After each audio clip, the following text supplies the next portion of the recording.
Raquel SSG, also S Raquel SSG 2211. We have Maura Kitty and BK Dan the Burger Man. And we're going to talk about the Santa Clauses Season 2, Episode 1 and 2. Yep. Pretty excited. I watched the 2 episodes twice because I loved it so much. Yeah, definitely enjoyed it. I can wait for the other episodes to come out in a few weeks. But let's see. Let me get the screen share going. Yep. Hopes everyone's having a good evening. Hello, Mikey. I never watched any of these episodes, just saw the one Santa Claus movie a long time ago. The original movie, huh? Yeah, there's like 3 movies and a TV series. So I am not sure that my info here would be useful. Oh, that's okay. Just enjoy the stream. And we have more kitty here. Meow meow. Meow meow.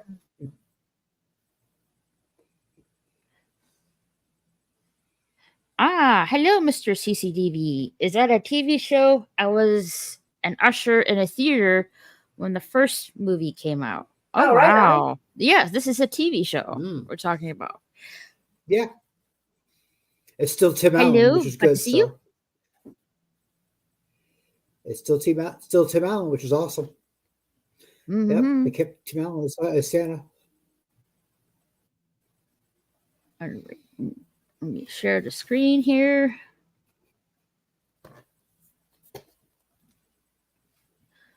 All right, so we start at the North Pole right here. And let's see if I can get it on screen here. I might not be able to, but let's see. No, I can't.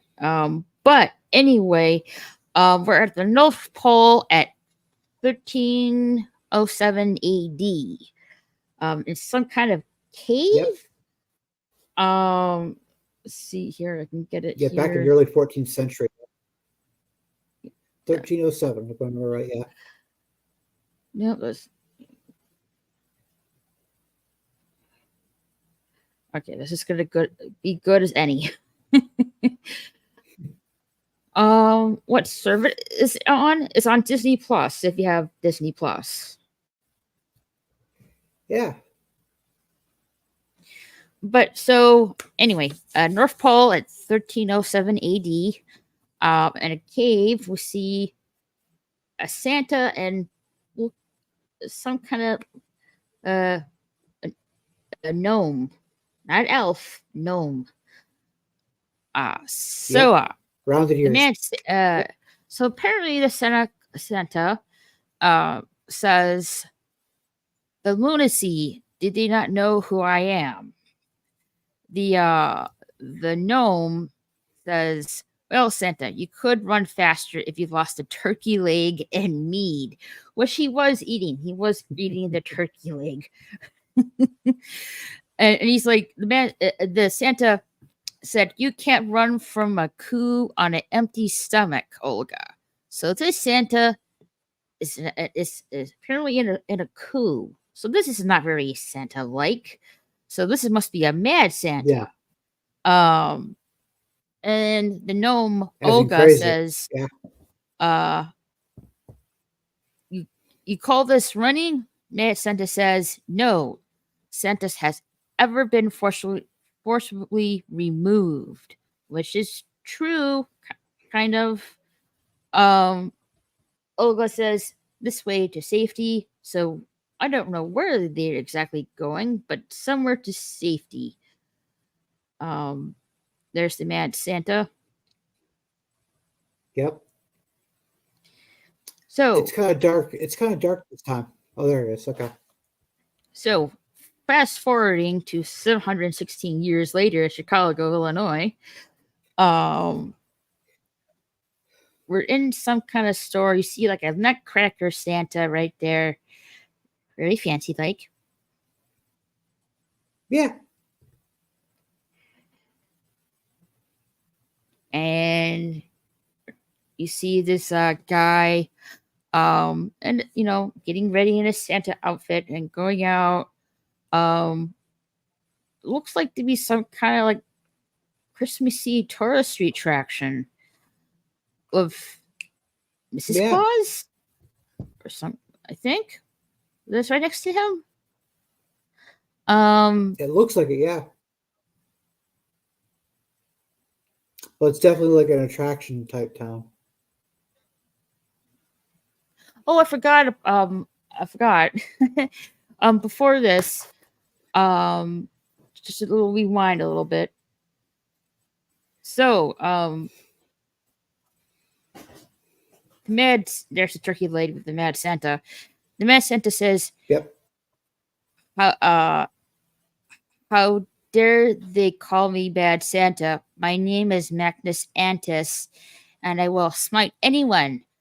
Um, he's like, "Whoa, whoa, there! I just heard it. The screams in the background, I guess, like from the battle, I guess. The Hmm. yelling, the threats. The me, Magnus Antis, sort of does sound like Mad Santa. Ha ha Mad ha. May the Santa. name Mad Santa cause fear in people for hundreds of years."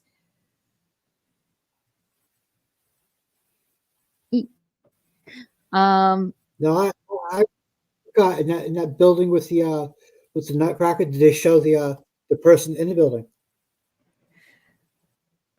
or I think just the so. building? Yeah, Nutcracker. I think they do. Yeah. So Okay. flash forward to 716 years later. Um, you see, let's see if I can get this on here. Okay, there's the dude inside, kind of like Christmassy building inside. Really cool Christmas figures and stuff and decorations.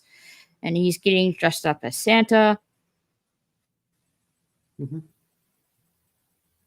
So he's in his Santa get up with apparently Mrs. Claus right next to him. Yes, we're in Chicago, Illinois. So this fake Mrs. Claus here says, um, tells Chris, the one in the Santa outfit, that it's time. Ho ho ho. Chris is like, "Oh yeah, okay, let me grab my beard and we'll go go go." Ho ho ho, Merry Christmas. Come and take your fo ho to. uh and Did you happen to he see said, who plays Chris? I do. And he It's said, "I Fluffy. wrote that Yeah, last night." Left, and he laughs. Um it was Fluffy. Gabriel Lasis. Yeah. hmm And we hear a kid saying it's snowing. The female employee, the fake Mrs. Claus, says, "Oh boy, that's cement mix." Ooh, that doesn't sound good at all. Nope, no, don't. Um, Chris, don't get any of that on your tongue. We really gotta call maintenance to the female employee, fake Mrs. Santa Claus. She says there is no maintenance department. And Chris is like, "Bob quit?" Yeah, she says, "Yeah, yeah, but before you fix the PA system, so you'll have to shout." I like, that sucks. uh, but Chris doesn't mind, and he shouts, "Merry Christmas, ho ho ho! Get your churros, 2 for 1 churro." Spoken code word churro. Okay, I feel a little festive with the Santa. uh, Mrs. Claus says, "Careful, that's not a real candy cane." Yeah, definitely no real big candy canes in this festive environment. Yeah. Um, Chris says, "All part of the experience, folks. Just pour some hot water on his tongue. It will detach." No shoving. everyone to get the chance to sit in Santa's sleigh. So he's sitting in the Santa sleigh. And he's like, all right, no pushing. And she was like, there's only 3 of them. And he's like, oh. Yep. Yep. Poor guy. Yep. Yeah. Poor Fluffy. Santa's sleigh ride, and it's like fake reindeer and stuff like that. I think they're goats actually, or something like that. Well, Goats, in yeah. this right here, you see 2 fake reindeer, and maybe like from what I can't see, there maybe are goats up the front of the sleigh.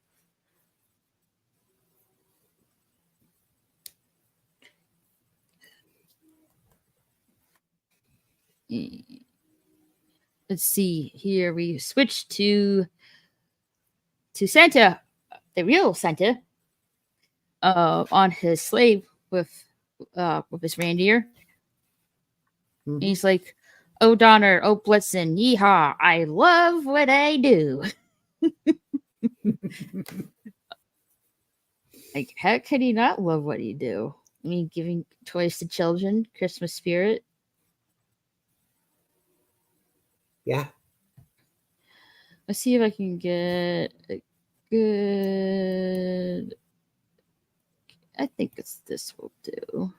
Yeah, right here. This will do fine. So and Mrs. Claus is like saying 10 and 2 on the reins, babe. you know, you don't read it. She doesn't want the sleigh to crash, which is that would not be good if it did. And Santa Claus is like, all right. And Cal right there, like he's like peeking right here out of Santa's shoulder. Saying it's incredible up here. He didn't quite get it before. And says, Dad, but you have the best job in the world. Well, she really does. He has the best job in the world, like giving gifts and Christmas spirit to kids and and adults. And Santa's like, I knew you love it. Cal's like, it's like I can feel all the joy in the world all the way up here, way up here. So he's a little bit uncomfortable with heights. I mean, which I get. Like you're in on Santa's sleigh, there's nothing really guarding you. No seatbelts. No seatbelts from what looks like it, and nothing really keeping you safe up there from falling off a sleigh. So yeah, I can see why that could be a bit jarring. Yeah. And like Santa's like saying, don't get woozy on us. So he doesn't want to get Cal to be nauseous. Everyone gets sick, yeah. Yeah, no, definitely not. And Sandra right here, she's right behind here, saying, "Who will let Grandpa drive a sleigh? Let's see if this thing can do."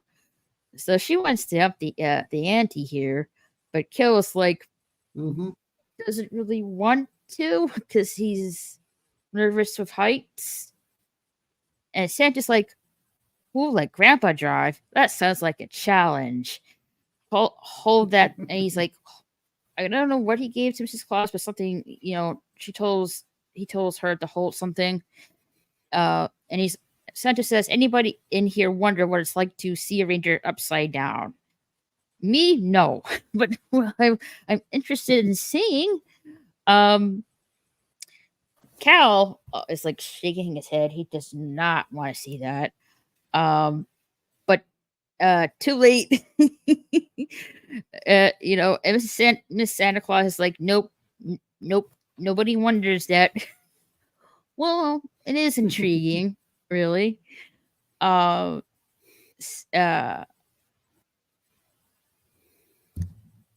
sorry, my mic. Let's see. This Sandra says, let's go. Well, unless Cal is too scared. And Cal's like, I'm not scared. No, I'm not scared. And Santa says, here we go. Come on. So they did like I think it looks like a loop-de-loop, or like a Yeah, few it loop-de-loops. is. Yeah, From at least one. At least one. I thought it was like two. Yeah. I think. Okay. From it looked like. I don't know. Maybe. So they did like maybe one or two loop-de-loops, and Sandra said that was awesome. Mrs. Claus asked if Cal enjoyed that, and Sandra looks over saying, "Yeah, he passed out." Sandra says, "Huh?" And you see, Cal passed out. Let's see if I can catch flies. Yep. He's catching flies back there. Let's see if we can get it. Can I get it? Come on. Come on.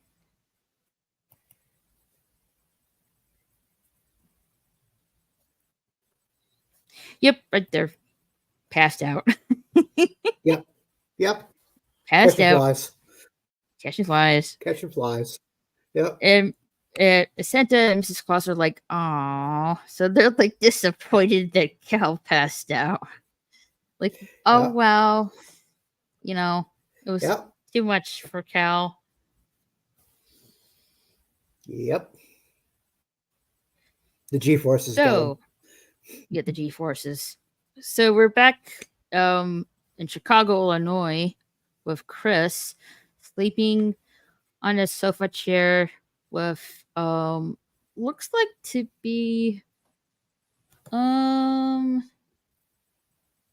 rum cake, I think. Looks like rum cake. Yeah, rum cake. I remember that. Rum cake. Yep. Rum cake with a glass of milk. The fireplace is going. And then Santa comes down the chimney, and he says, "Whoa, nice tree, great presentation." Chris is snoring fast asleep with his glasses on. Santa puts a present underneath the tree. Santa goes to the plate of food saying, "Rum cake and bourbon balls. You're Santa Claus. Merry Christmas." I would definitely like to have some rum cake. Puts a present right on that table too. Right on that table, he does. He puts a present. And when Santa leaves, too. Yeah. When Santa goes up the chimney and leaves, Chris wakes up, and opens his present for Santa, memory snow globe. That's the one he put on the table where the rum cake was. Yep. Yeah, you did. I would definitely have some cake. It sounds delicious. And bourbon balls.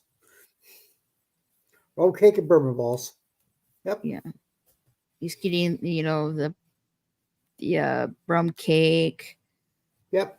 Santa leaves. He's opened his present, and there's a memory snow globe, which is awesome. He's very excited about it. Yeah. Yeah. And we're about to find out why what it does pretty soon here. Pretty sure. So back at the North Pole with Mrs. Claus and Betty the elf, who is the head elf in the North Pole. So she's in charge of helping things out with Mr. Santa Claus and Mrs. Claus. And Betty's like, "A toast. Christmas spirit is at the all-time high. The result of giving everyone magical snow globes to see their favorite Christmas memories." So the snow globes show their absolute most favorite Christmas memories that they remember, which is a really cool gift. And a snow globe? Yeah, it is. And Santa says that's the best part of Christmas is spending time with your loved ones. It truly is. Yeah, it is. Which is why he's so geeked to turn Santa into a family business. So he wants to turn the North Pole, his job as Santa, into family business. And well, if you remember, like the movies, we already seen how that panned out the first time around. Yeah. Yeah, we did. And Mrs. Claus says, "Yeah." Santa says, "But we can't forget that Christmas almost ended, and that's not going to happen again." I think that was Well, Santa I'm Claus. assuming Santa so. I'm Claus 2, hoping right? so. Mm-hmm. I think that was Santa Claus 2 when he tried to turn it into a family affair the first time. Or was that 3? Say it again, BKN. Was that Santa Claus 2 or 3 that he tried to turn into a family thing? Wasn't 3. It must be 2 then. Okay. No, 2 was With Jack. no. Hold on, I get my movies up here. I'm getting my movies mixed up here. 3 was Jack Frost. Santa 2 was with the toy elf Santa. The number? Oh. Okay, yeah. It's been a while since I've seen him. Sorry. Seen the 3 Yeah. movies. I say you seem a It's been a little couple like years. I see the first and second movie. You see a bit of both in both films, trying to make the North Pole into a business, and Yeah. it really didn't pan out so well. Right. So Betty nods in agreement to Santa, and Santa says, "So here's what you gotta do. He wants to upgrade the ELFS into a security force to be reckoned with." Like, fair enough. Betty's like, "Well, sir, then we'll have to reckon with the fact that Gary is incompetent and not well liked." I'm like, oof, dang. Yeah, Not really. very elfy, like, not very merry at all. Huh. And then Gary the elf comes in. Let's see if I can get here. Get this.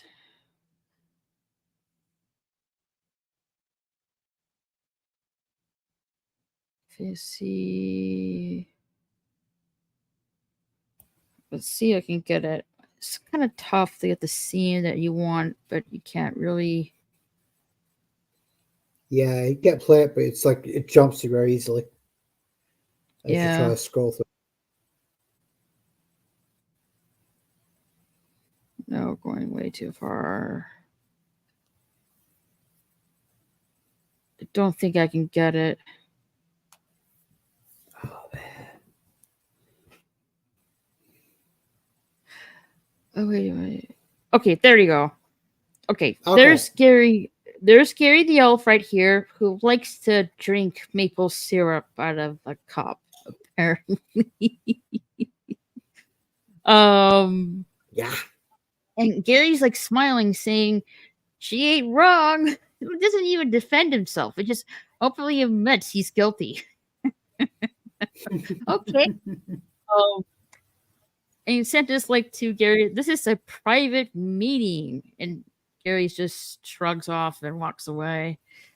And Mrs. Claus tells Santa to let her take give Gary. I'm like, okay.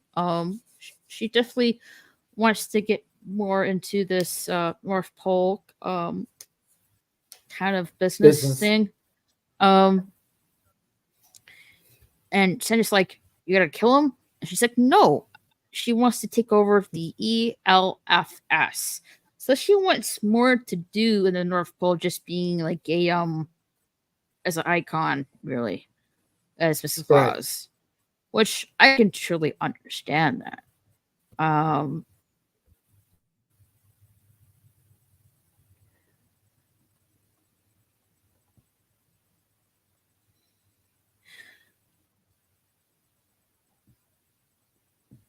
And Santa's like, "You want to be a cop?" And Mrs. Claus says when the elves disappeared, um, she wasn't here to at the North Pole, to help, and she wants to be the protector. That is the job for Mrs. Claus. I mean, she ain't wrong. I mean, don't you Right. agree, BK? Oh, I agree. I Uh, agree. She ain't wrong with that. No, she ain't wrong. mm-mm, mm-mm. Betty gets out a long list here, saying, "All right, are you ready to hear my suggestions?" She's like so happy to, bring this long list of whatever it might I be. love Beth. She's so dedicated. She really is. Yes, she is. She is a really dedicated elf. She is very on point to what she wants to get done and be in order. Yep. Uh, Goal oriented elf. Oh yeah. yeah. Santa leans back and says, "Can't wait," but spending time in the Yuleverse with the other Santas reminded him that he's just a link in the infinite chain, and it's up to him to come up with the next link. So I'm guessing him being Santa doesn't really give him an immortal life. I think Right. that's what he's implying here. So if that's really Right. true, then yeah, it is really up to him to find the next person who will be Santa Claus down the line here. And I'm assuming that's the same with the other legendary icon, like the Easter Bunny, the Tooth Fairy, Mother Nature, um So on and so the forth. Yeah. Cupid, Father Time. Mm-hmm. And Betty, does have a point here. She says mistakes were made in that regard, which is true. Because last season, he picked Simon to be the next Santa, and that did not go well at all. Especially when Simon was trying to make it into a business, that didn't really go well. So why does Santa Right. think here is gonna go better this time around to make the North Pole and into a business? Yeah. Oh, I finally figured out what the character that Simon was based off of. Oh, He's really? basically a Bezos type character. Big Mm. shipping company and everything. Yeah. All right. Okay. Yeah. That's what I was figuring out. A big shipping. Yeah. Yeah. Big shipping magnet. That's what. Yeah. That's what I was. Yeah. Um. Didn't mean to throw Santa you off. tells Sorry. Didn't mean to Betty throw you off. to not blame herself. The mistake was passing over the obvious contender. Betty says, "I'm flattered, but I am ineligible." So she thinks that Santa's going to give her the role of Santa, and he's like, "No. He's talking about his son Cal." And Betty's like, "May I remind you that Cal neither the physical, mental, or emotional acumen for the job. When he ties his shoelaces, he still says, over, under, around, and through. Meet Mr. Bunny, pull him through." I forgot about that. And I remember I used to say that, actually my mom taught me. Mom was just a little kid. She told me how to tie my suitcases, and she told me that little quote there when I was tying my shoes as a kid. Really cute. And Santa says he knows. Cal's like, "I don't mean to. I just like it." Fair enough. It is cute. Mrs. Santa says maybe we should move the birthday party upstairs. So they're having, I guess, Cal and his sister Sandra are having a birthday party in the Yeah. same meeting room. Cal's birthday, actually.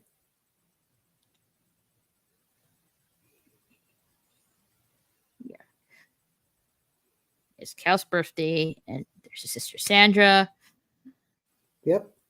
Betty says, "Oh yes, merriment. That's what the hats are for." Oh yeah, he's celebrating his birthday. Hence the birthday hats. Cal says, "I can't believe you want me as the next Santa." Santa says, "Yes." Cal's like, "This is so exciting. I have so many ideas." And Santa getting ready to blow says, all the "Yeah, candles. that's great, Yep. but to be real, we'll probably never get to any of those." I'm like, "Oh, that's kind of sucks."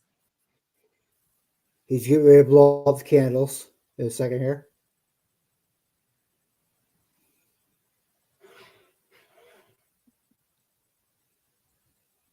Okay. Yep. Nice ass shot.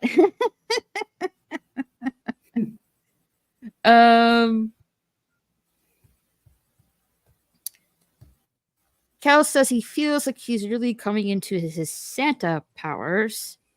Santa's like, "That is the North Polarity rushing through your DNA, son." Tomato, tomato, I guess. And Cal's like, "I can't wait to tell Riley, his girlfriend from the normal world." And this is like, Santa's like, "Listen, Cal, I think it's best if you forget about Riley." Mrs. Claus immediately interrupts that, saying, "We need to tell Sandra about her new role." Oh, so what's this new role going to be for Sandra?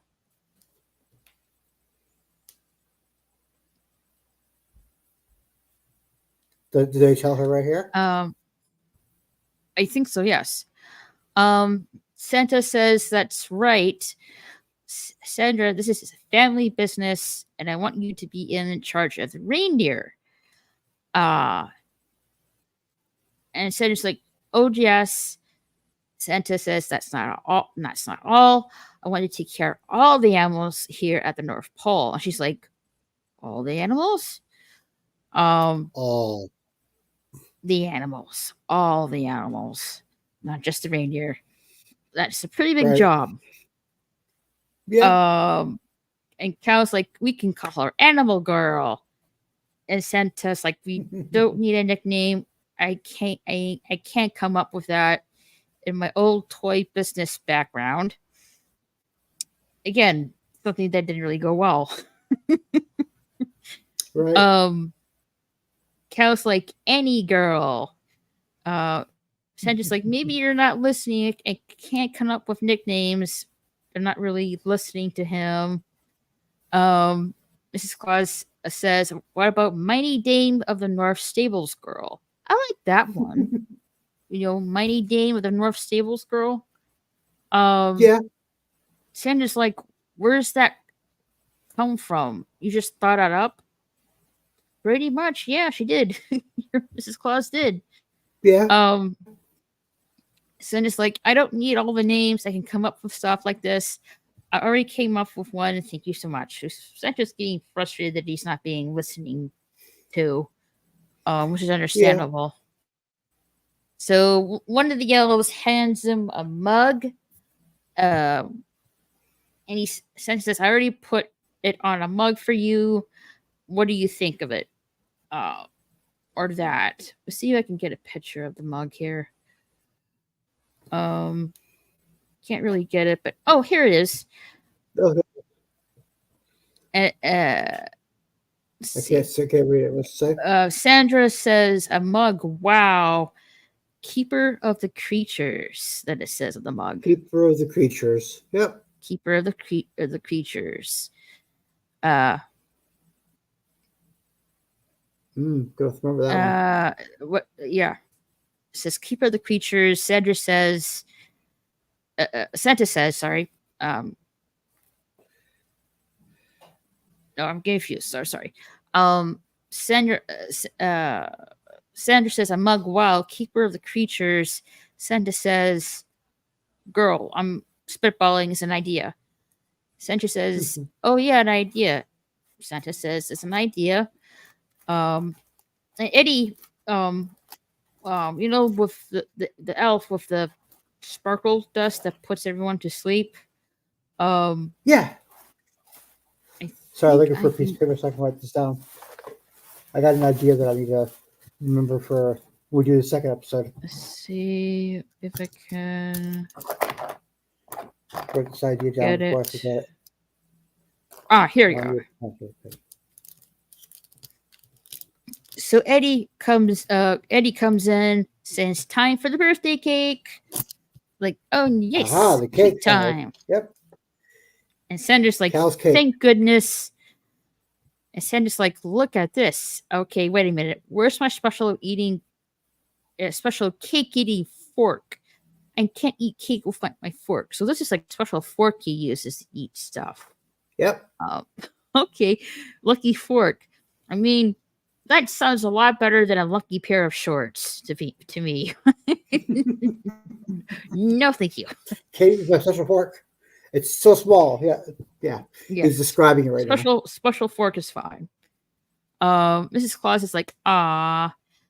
Santa's like, "My fork. This is a disaster." So he really wants to find this special fork he has. Yep. Describing Cal's it like, right now. Okay. So Cal's ready to blow the candles, and it's like Santa's like, whoa, are you forgetting something? And he's like, "Oh, right, thank you for Mom and Dad for making me." And Santa's like, and Santa's like, no, you make a wish. And like, yeah, awkward. He's like, "Oh yeah." So Cal makes a wish and blows the candles out for his 18th birthday. So he's just turning 18. Yeah. See if you can see how close you can get. You have to zoom to the next scene real quick. Everyone says yay. And then he blows out the candles. He blows the candles and see blue sparkle dust right behind him appearing. And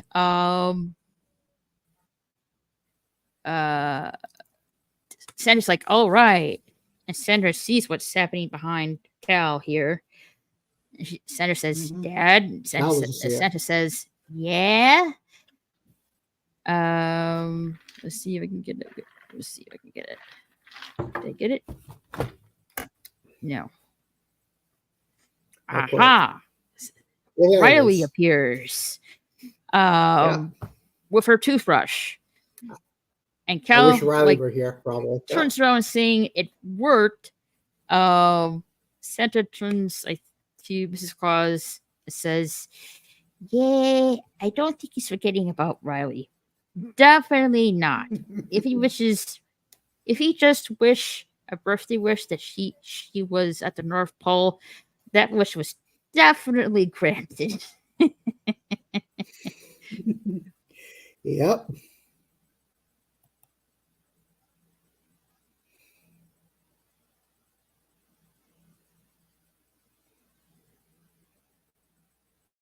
All right.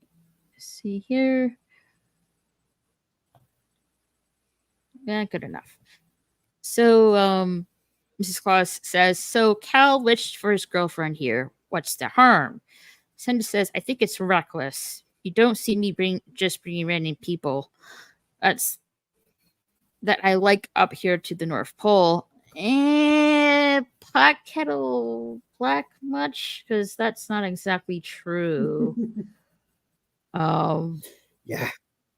Yeah, definitely not. Exactly true. Mrs. Claus says, "That's exactly what you did with me." She does have a point. Sandra's like, "No, my dear, that was magic." Mrs. Claus says, "Ah." And Santa says, "Besides, Riley didn't seem surprised that she was here, which means Cal never dusted her. The magic dust that makes people forget." Yeah. So not the bar was dusted. To forget dusted. Yeah. Yeah, there's two kinds of dust. Magic dust is when you transport someone. The other one called dusted, the magic dust makes you forget that you ever were at the North Pole to begin with. Yep. So there's two kinds of magic here. Yep. And Mrs. Claus, it's fine. She won't tell anyone. Santa's like, right, because teenage girls are known for ability to keep secrets. Yes and no. Yes and no with that. Mrs. Mrs. Claus is like just smiles with that. So Santa says Cal has to learn to focus. Focus being Santa. It takes focus. Then he finds the fork that he was looking for earlier. Mrs. Claus says, Scott, I don't think that Cal is cut out for this job or even wants it. He's just turned 18. He really loves the real world. Well, she's not wrong with that about that, because don't forget in the first season he was watching real world stuff for those VR goggles. Remember? Right. Yeah, I remember. I'm taking out the mail, going to the mall. Yeah, I think that. Doing mowing farm work. Mowing the lawn. Yeah. Yep. Santa says, okay, what are his options? Let's say he goes to college to be with Riley. He gets a CPA degree. They get married. He never makes partner vacation twice. Makes partner vacations twice a year. Retires to 65. So Santa Claus is really, really thinking far into the future here. I mean, Cal's only 18. He has so much ahead of him. God, yes. Yeah, definitely. Mrs. Claus says, is it easier to blame Riley that even to contemplate that maybe your son doesn't want to be exactly like you? That's a good point. Right there. Yep. Santa, thinks he's destined to be Santa Claus. That's it. So Santa's being very stubborn with this. Mrs. Claus says, remember, if you love something, let it go. You might as well, because Betty is never gonna go for this. So Santa has to, I guess, has to get the go ahead from Betty, even though he's the boss. He still has to make sure it's a lot with Betty, because she is the head elf of the North Pole. Santa's like, I'm the boss around here. Betty just knows to make all of the decisions. And Mrs. Claus says, yeah. Well, tomato and tomato with this, I guess. Yeah. And he found his special fork and eating cake. I wonder if that's real gold. Looks like a shrimp fork, actually, yeah. A shrimping fork. They're like 3.5, 4 inches long. Shrimp fork. Right. Sorry, I spent a lot of time in restaurants. Let's see if we can get it seen here. Okay. Okay. This there. is good. Yeah. This is good. So we're in Betty and Mole's elf-like home. Betty says, what does Santa Scott thinks decisions around here? Cal will be the worst Santa since the last guy he tried to make Santa, aka Simon. She ain't wrong. She ain't wrong with that. Oh yeah, she's right. She's right on the news about that one. Yep. She's right about that one. Definitely. Noel's like, this is a tough one. You're perfect. Scent is perfect. You're perfect. Scent is perfect. I don't know what to think here. So Noel's confused. Betty's like, tomorrow I'll make him think it was my idea, so he hates it. And says, dinner's ready. Noel says, I like my popcorn and cranberry slightly warm. I'm like, ooh, popcorn and cranberries. That sounds good. Yeah. So your CCDV says, well, I'll have to look that up. Okay. Hey, Fuzzy321, what's up? What is up? Is everybody getting ready for Hanukkah? I don't really celebrate Hanukkah, but I am getting ready for Thanksgiving. Welcome, Fuzzy321.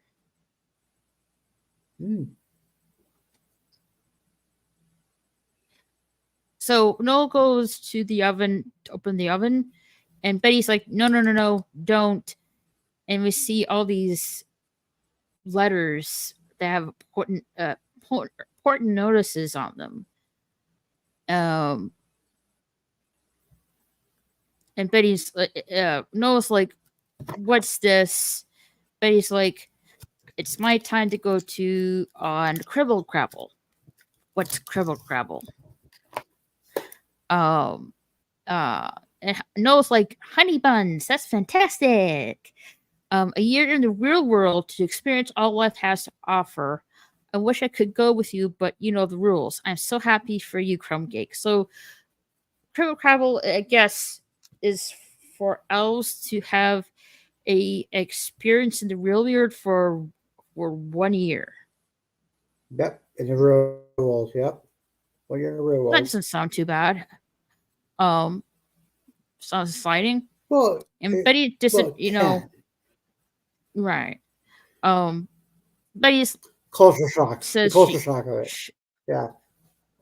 Betty says she doesn't have time for fidelity, that they can't make her go. So she doesn't want to go to Cribble Crabble at all. The doorbell rings, and there's the elf security team. They can't make me go. Saying that they're gonna make her go to Cribble Crabble. Yep. All the time she has the attitude, they can't make me. They can't make me. And that's when they show up. Yet they show up at the door saying they're gonna make you go to Cribble Crabble. Like, oh no. Every door she goes to. Thanksgiving, isn't that when you unalive to turkey? Yes, you spend time with family and have some turkey, cranberry sauce, potatoes, green peas. Yeah. Mm-hmm. Yum, yum, yum. I'm for green bean casserole. Has some pie for dessert. Pumpkin, please. Thank you. Chocolate pie. Thank you. For me. Chocolate pie. Not pumpkin. Pumpkin. No, that we disagree on. Pumpkin. Nope. Pumpkin. It's got to be. So the elf security team is going to make her go to Cribble Crabble. Yep. And she's like, darn. Yeah. So they're bringing the big magnifying glass. The magnifying glass we have seen, I say, for the first two movies. Season 1. And season 1 too. Yeah. But I don't think we saw it in the third movie, did we? Didn't we? I don't think so. I don't remember. I know the first two definitely. So, Crouton right here, I love the name, Crouton, says, we're here to make you go on Cribble Crabble. So they're looking through the business card through the magnifying glass. The same, I don't know if it's the same business card that we've seen before. Maybe there's like a few different others, or it's just the same one that magically rewrites itself. I don't know. With Santa Claus, yeah. And Betty's reading the card. It says the Crabble Crabble clause. In accepting a position of head elf, you agree to take a leave of absence from the North Pole for education and rejuvenation purposes, whether you wish to or not. So she doesn't even have a choice here. Right. And Crouton is saying to Betty, "You're way overdue." Betty says she can't go right now. She'll defer. Crouton moves the magnifying glass, the bigger one. Glass. Betty reads the card saying, "No exceptions." Betty says, "I know, but in this case, Crouton gets other bigger magnifying glass." And Betty reads that includes you, Betty. And Betty says these claws are so specific, which implies to me it looks like the card. This might be the same card that we've seen in the movies. Rewrites itself magically. Yeah, that's what I'm thinking. Mm-hmm. But it said that. That's what I'm thinking. Yeah, it's definitely when she see that she saw the name of the card. Crouton says, "You know the penalty for those who don't go." Can you fly solo for 4 minutes? Can you fly solo for like 4 minutes? Can you fly solo for Maura's like here 4 minutes? with me. Sure. Okay. I wonder what the penalty the penalty is, though. What's the penalty is not going to Cribble Crabble? I'm wondering. Fuzzy321. Sorry, my spelling's a bit weird. My arm is getting squished by a heavy person at the moment, and I'm dealing with 2 dogs. Ah, doggies. Ah. It's okay. I understand what you're saying. Fuzzy321.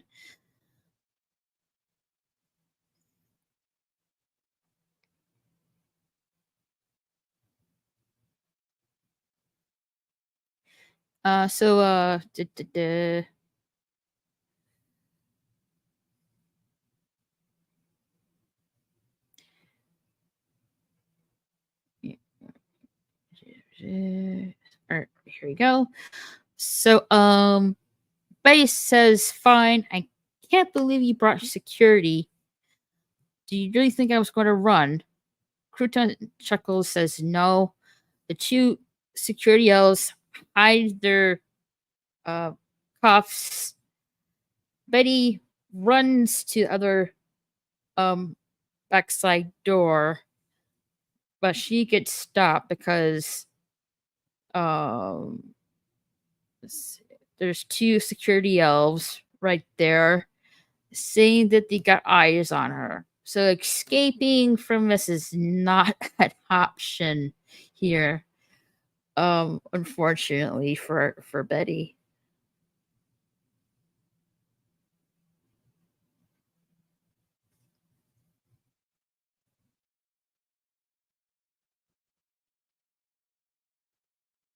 So we're at the reindeer stables with Sandra. Sandra says we've been here for hours and not being unreasonable. Pretty boy, to like one of the reindeers. Donner, that's Donner right here. Says okay. Sandra says to Donner, all he says is cut back on the peppermint because he has to fly behind you where your butt is. And Donner says, I feel ganged up on Animal Girl. Sandra's like, where did you hear that name? Donner says he doesn't know. So Riley comes in with Cal, saying, wow, this place is so unreal. Cal says, I know, and one day it'll all be his. Which to him it sounds pretty cool. But says to Riley, you can't tell anyone, but I'm gonna be the next Santa. And Riley's like, oh my god. And Riley's like, I'm dating the next Santa Claus. My dad is gonna be so happy. Cal's like, yeah. Riley says her father is so tired of her having always bringing, I should say, bikers home. So guys with bikers. And Cal's like, what? Sandra, no, not Sandra. Riley says Santa reindeer. No way.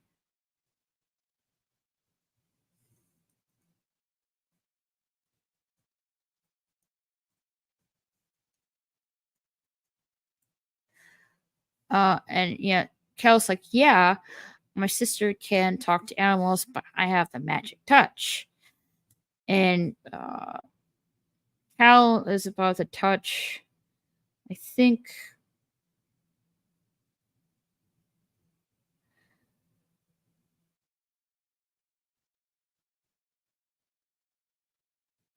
I can't really find it, but so he's about to touch one of Donner, and Donner. So when he touches Donner, Donner kicks the elf from behind. Sandra says to the elf, "You okay, Swizzle Stick?" Swizzle Stick, the elf says he's okay. Donner says, "Sorry, it was a weird sort of spasm." Yeah, and Cal says that's what my dad put Sandra in charge of the reindeer. Let's see if I can get this. Let's see here.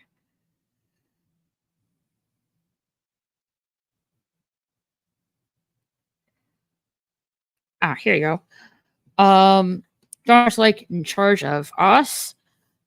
And Blitzen right here, this is Blitzen, says no one tells us what to do. Sandra tells to Cal, nice going, Big Mouth. So Cal does have a big mouth and doesn't really seem to keep secrets. My partner cannot know about this new season. They made me watch the last season so many times.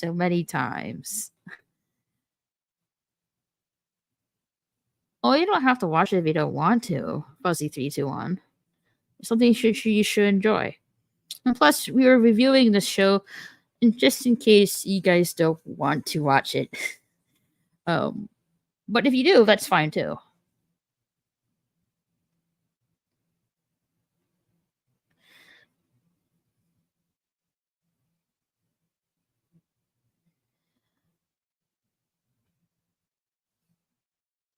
What was I?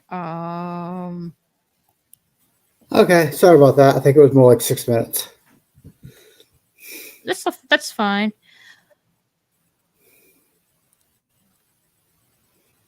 Where we at? So right here. So Riley says, wait, hold on. You can actually understand them. All I hear is super angry grunts. Donner. Okay, I know we're right. Yep. Let's see if I can get it back here. Donner right here says, well, if you're in charge, Blitzen has been eating my grain. Blitzen says, well, only because Donner has been eating his grain. So sounds like they're both eating their grains without knowing the other. Right. And Sandra's like to both of them. Both of you are giving me a migraine. Be thankful you don't. And she turns to Cal and Riley. Be thankful you don't speak animal. Ever since we got back to North Pole, it's gotten worse. So she's being overwhelmed with her magical ability, talking to animals. Talk to the animals, yeah. to all the animals. Yeah. And now I can hear all of them. Cal's like, wait, all the reindeer? Sandra nods, and their fleas. I think they're unionizing. We hear Flea saying, we have rights too. Sandra's like, believe it or not, animals complain more than humans, which I did not think was possible. So she's like very overwhelmed and really annoyed about this magic ability she has with able to hear animals talk. And Daughter and Blitzen are like, wow, hurtful, so hurtful, rude. And Sanders tells the two reindeer, tell it to the fleas. Like,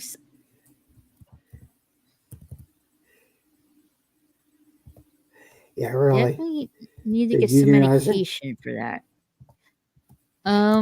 Everybody loves Christmas. Like, it's such a multicultural and a fun thing when you research Christmas. Yep, that's what I'm supposed to say. They are right next to me, asleep. Christmas is and Thanksgiving is a really fun time of year. Spend time with your loved ones, having a meal, exchanging gifts with each other, having some hot cocoa with marshmallows. So we're back into Chicago, Illinois with Chris.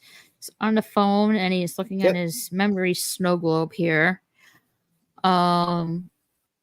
Chris is apparently talking to his dad here, saying, "Hey, Dad, did you get the snow globe?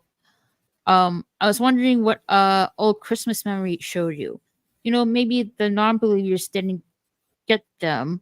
I didn't think that, but it's gotta be really hard to deny Santa after this. So who knows? Maybe Santa Polis can rebound." So the big Christmas environment we saw earlier is some kind of like tourist attraction called Santa Polis.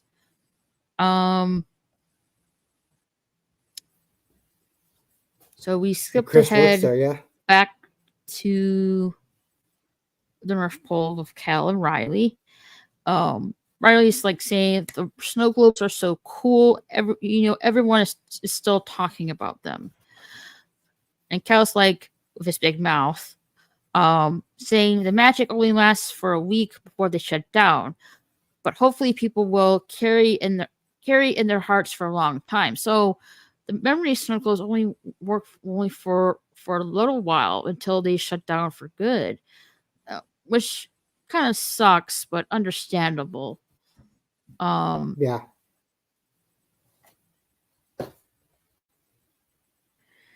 And they, pass by Santa Claus, and Santa saying,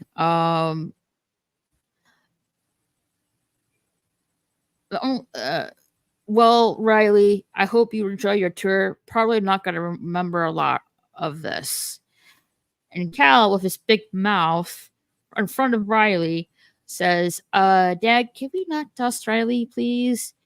And Santa's like, whoa. And Riley's like, I'm sorry, what's dusting? He doesn't want to be, since he's Santa Claus, he doesn't want to be seen as the bad guy here in this situation. And Cal's like, again, with his big mouth, saying, it's a memory duster. A memory eraser.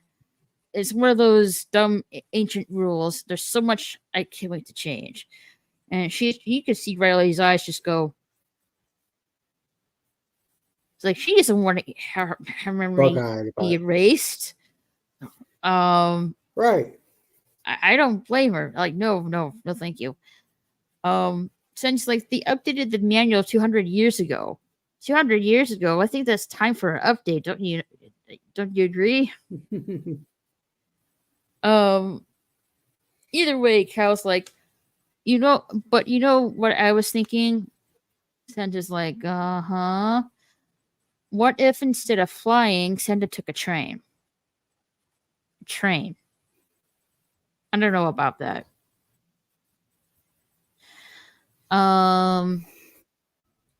And Mary's like, that is so cool. She's like agreeing to everything that Cal's saying really excitedly. But Santa's like, where would you, but can't, no. And Cal's like, instead of a sack, Santa had a cool messenger bag, Isn't the sack a cool messenger bag? Kind of. It's like, it's kind of the same thing, isn't it? Yeah. The messenger bag would be like a little thing about this tall and over one shoulder, and yeah.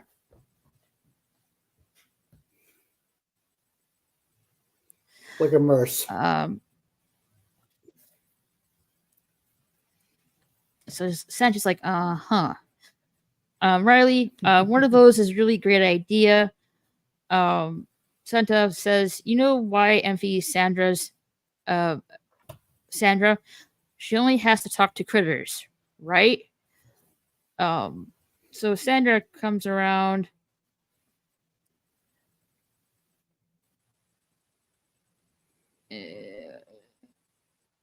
I can't really get this. Okay, she's right here. She comes in.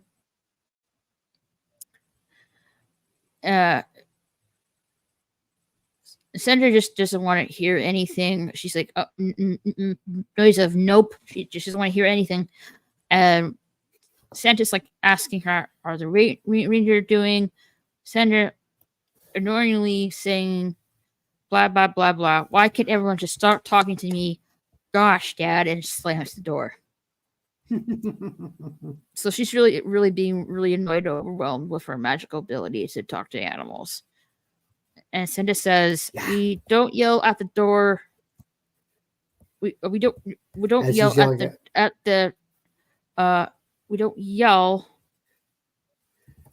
like at the door or closing the door at the North Pole, Sandra." And Santa yells, "Carol." Mrs. Claus like, "Why are you yelling?" Santa's like, because somebody not important who said something Sandra didn't like, aka Cal. Cal says, "Mom, Dad wants to erase Riley's memory, but erasing someone's memory is like erasing someone's life." True, really, in a kind of sort of way. Yeah. Because apparently him and Riley had their first kiss, and is in there in those memories. Riley and Mrs. Claus says, Riley's like, wait, if we stay kissing, the memory can never go away. And Santa's like, no, that's not necessary. You don't have to do that. Riley and Cal said, kiss anyway. And awkward situation for the parents. And they hold it forever. Yeah, they hold it.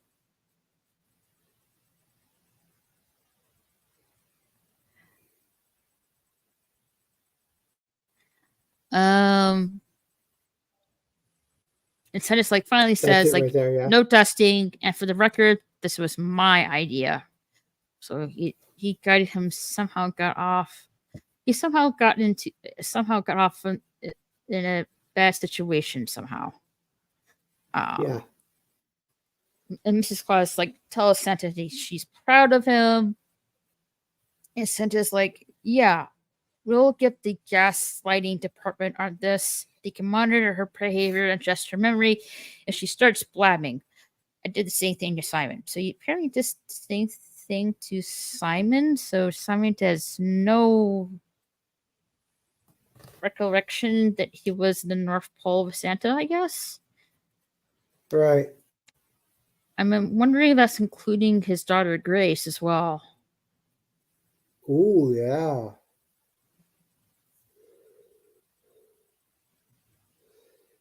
Forgot about that. We'll have to see what they do with that. Alrighty. And Mrs. Claus like saying, she says, "I'm less proud of you." Santa's like, "Okay, you guys, Riley's got to go home. She's got to go home now. I mean it." Cal's like, "But she can come back, right?" Santa's like, right here saying, "Maybe somebody could dust me." So he's definitely feeling frustrated as all get up. Yeah, definitely.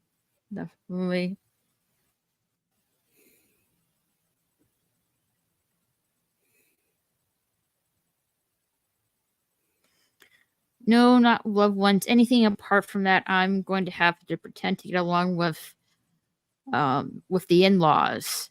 No, LOL. Yeah, understandable, but they're our family, regardless. Yeah. What else is supposed to say after that?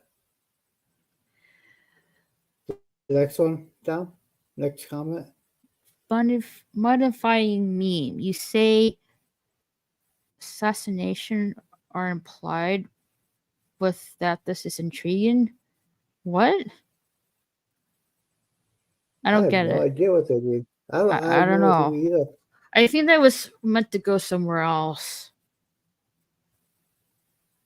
It's okay. No idea what they mean. I think that was meant for something else, really. Okay.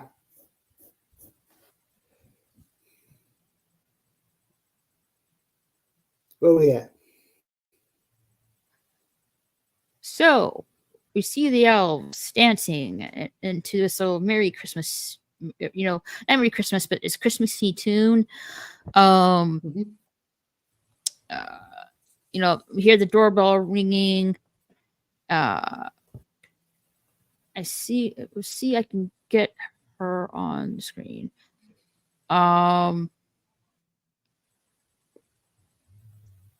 There you go. There's Eddie. Yep. Sorry, I meant to say modified memories. It's a joke to somebody go watch the other day. Oh, okay. So it's just a joke. Okay. Yeah. Fair enough. Yeah. Well, thank you for explaining. Yeah, thank you. Thank you for clarifying. I was confused with that comment. Yeah. Oh, so was I. I had absolutely no clue. So, here's Eddie. Hey, look, someone left us at the door. It's for us. I'm guessing the bad elves, apparently. Let's see if I can get them off. Here's the bad elves with their fake mustache with one of them. Fake mustache. Yeah. I like mine. I cannot help myself, but it was giving Die Hard vibes because he was like Nutter, yippee-ki-yay, Nutter Butters. I got shit. I was like, when the bad elves pop out of the box, the box, they said, "Party over, elves! We're taking over the North Pole." The girl elves were like, "Oh no, what can we do? We're so little." Let's see if I can get the elves here. Yeah. Well, no, what can we do? We're so little. The bad elves laugh, and then they say a present to them says two bad guys. Bad elves like laugh, like, where did this box come from? Where did that come from? Two bad guys. It's for us. Gary and the elves pop out from the box, and Gary says, "I'm not kidding you." Gary says right here, "Yippee-ki-yay, Nutter Butters, caught you red and green-handed. Take them away." And it says, "Hi, I'm Gareth, the great of the effective liberating fight squad, and we want you to join us." Let's see if I can get it on screen. ELFS. Here. Yep. Yeah, the ELFS. No, I can't get it on screen.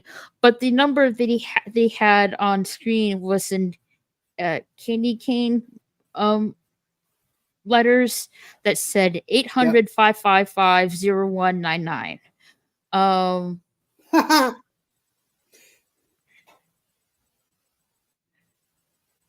Nope, that's not the. Okay, that's not, I'm joining Milton in the shower now. Bad elves with mustaches. That's my limit. LOL. Okay, thanks for coming. Enjoy. Bye. Elves with mustaches where you draw the line, but showering with Milton wasn't your limit. I wasn't gonna say it. Boy. Hey, I was gonna say it. She's not. She's not a fan of elves with mustaches. She'd rather do that. I mean, that's fair. Do that instead. Fair enough. And enjoy your quality time with your partner. Thanks for coming, and don't forget to hit the like button. Yeah. Yeah. Thank you. I'm going to need brain bleach now, but thank you.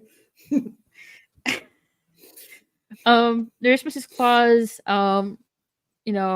saying how many of these recruitment videos did they make? A lot, apparently. Yeah. I'm telling him you said that. Said what? Me or BK Dan? I think it might be the brain bleach. It might be the brain bleach that I said. That was me because I said, "What you draw the line at mustaches on elves, but not with but you don't draw the line at showering with Milton." Like, okay, good. Okay, it might be my brain bleach. Either one. It might have been a brain bleach. To each their own, really. I know. I was just being silly. Milton probably expects that from me anyway. To be honest. He's gonna be like, that sounds about like more. Probably. I'm not really sure. Yeah, he's gonna be like, that sounds like her. I have to ask. But anyway, Mrs. Claus, yes. Mrs. Claus says, how many of these equipment videos did they make? Apparently a lot, from where she's sounding. Yeah. Gary comes in saying, we made dozens of those ELFs recruitment videos. That one was nominated for an Elfie. Cool. I like that. Why are you here in my office watching it? And Mrs. Claus saying to Gary, you may want to sit down. And Gary sips the maple syrup from a cup.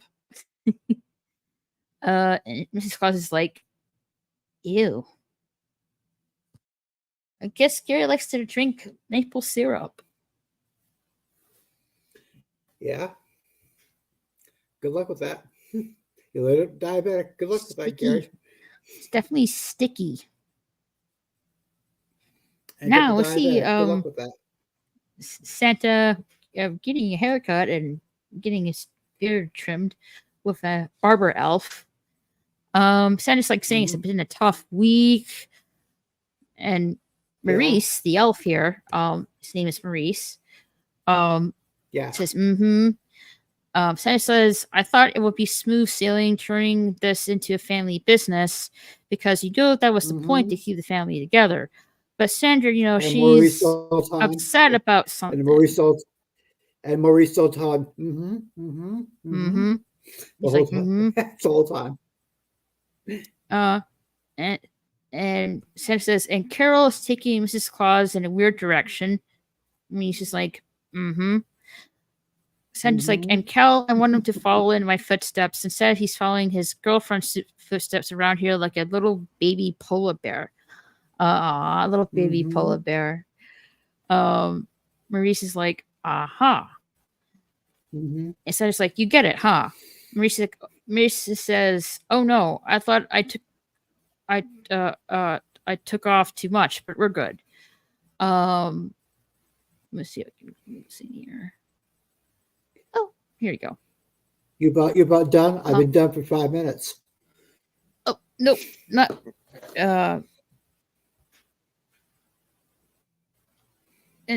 before that, he says, yeah, we're good. The challenge will be to get Betty to sign off on Carol. No, not Carol. Cal. Sorry, Cal. That's not going to be easy. Betty comes in saying, "Sir, I have horrible news. You may want to stand up for this." And yes, Maurice. Senate asks Maurice, "Okay, are we done?" Maurice says, "Are we done here?" For ages, I thought we were just bonding. And Senate's like, "Yeah, we were. That's great. There you go." And he's asking Betty, "Okay, what's up?"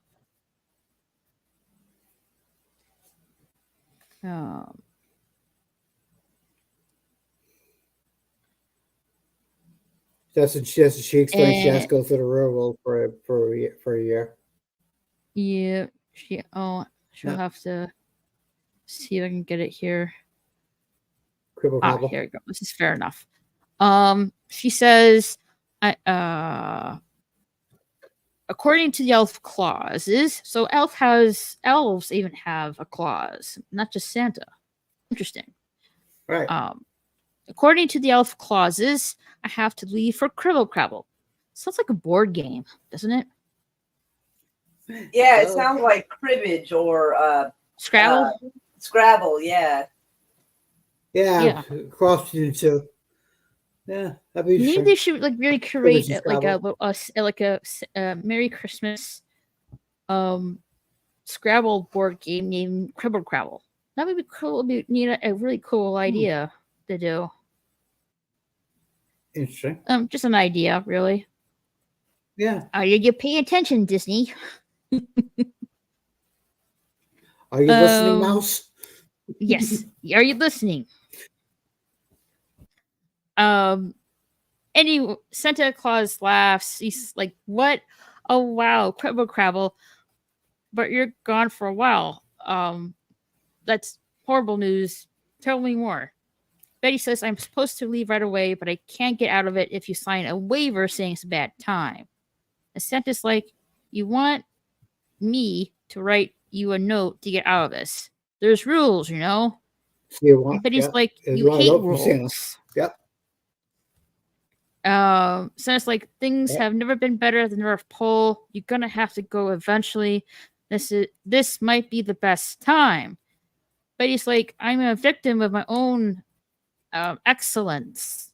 Santa's like, "Yeah, those this place really does hum, but I'm gonna need time to find a replacement, one who is equally strict and steady fast." So she really wants someone to hold the reins while she's gone from the North Pole while she's doing Cribble Crabble. And Santa's like, and Santa's like, says Noel. But he's like, Noel, I love him to death. He's everything to me, but he's not head elf material. I mean, he's just gonna do everything you want him to do. And Santa's like, so it's decided then. Santa dances and Betty just looks in dismay. So, yep. Yeah, it seems like Santa won't not be reined in of what he can or not do because Betty's going away for Cribble Crabble and Noel's going to be in charge as head elf. Yeah, this is going to be a disaster. This is going to be interesting. What can possibly go wrong? What could possibly go wrong? Exactly. What could possibly go wrong on the North Pole?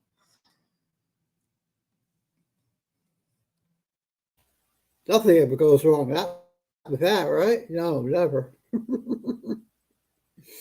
Let's see here. Almost to the end of the episode. Almost. So we see Betty and Noel together in the little elf like house. Noel says he made a list of places for Betty to see and do on Cribble Crabble. Betty thanks Noel. And Noel says he got her this. We'll see if I can show it.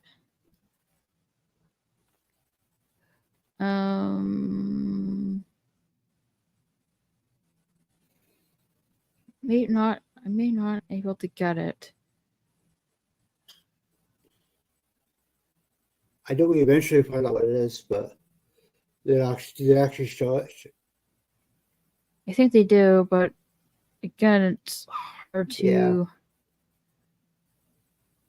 Yeah, it runs by so fast. Here it is. There it is. Good enough. Okay. So it's a it's always photo there for a cutout second. of him, of himself, of his face. Yep. And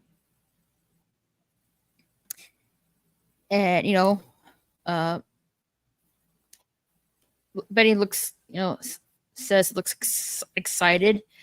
Noel says you can take it, and it's like I'm there with you.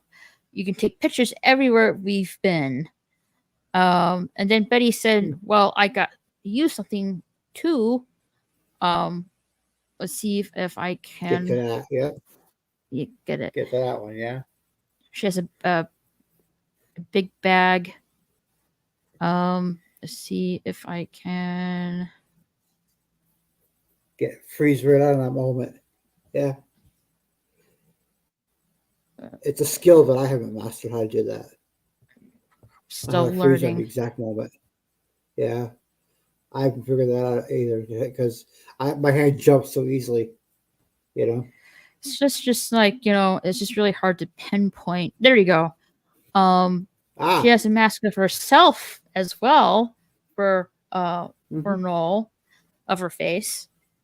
Yeah. And they both laugh. Noel says the first thing I'm gonna tell her is I still think it's a terrible idea to make me head elf. When things go wrong, I scream. Head elves can't scream. Yeah. And Betty says, which is why he made him this. Let's see if I can pinpoint. Almost. There you go. Fair enough. There's a pillow of him on the pillow. It's a scream pillow of Noel's face. Noel's like, a scream pillow. You know me so well.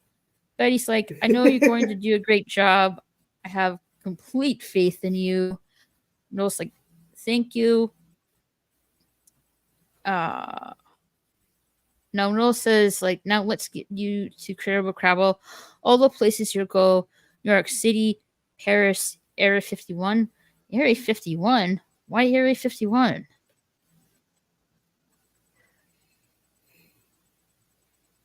I forgot what his response was. He does answer that, which is why Area 51. But I forgot what his response was. Betty says here, like, to Noel, how many hot cocos have you had? And he says, just 7. Let's see here. Let me see if I can get this scene here. Oh, here we go. Yeah. Okay, goodbyes. So, we go into this hallway. Betty's like, what's happening? What's wrong? Mrs. Claus says there's nothing's wrong. We're here to see you off. Santa's like, Betty, everyone's so excited you're going to Cribble Crabble. You want to have a lot of fun, do everything, make sure you come back, just not too soon. So Santa's really looking forward to Betty to head off to Cribble Crabble because we'll have free reign. Do stuff on the North Pole. Yep. And Mrs. Claus is like, Scott. It says, like, that was the inner voice. Inner voice. Betty's like, come on, let's not act like children. So the elves are like, straighten up. And then we see Eddie.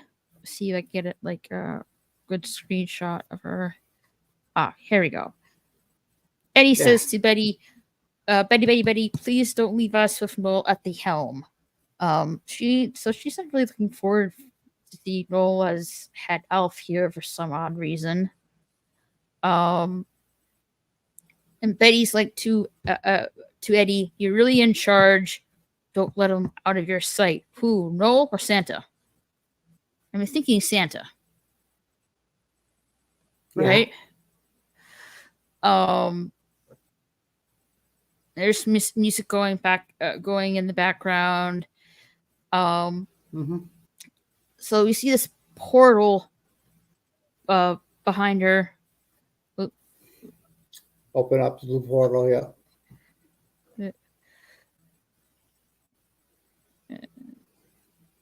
They all say their goodbyes along the way. Temporary goodbye. Bye. See you later. So she turns to Santa, saying one more thing. And says like, "Oh, I know you'll miss me the most," and laughs. But he says, "No, while I'm gone, no big changes." Santa's like, "Okay," but he's like, "I'm serious." Santa's like, "You're nothing but serious." Okay, no big changes. And Noel's like to Betty, "Bye, honey buns." She goes through the portal. So she heads off to Gravel. It closes. And Santa says...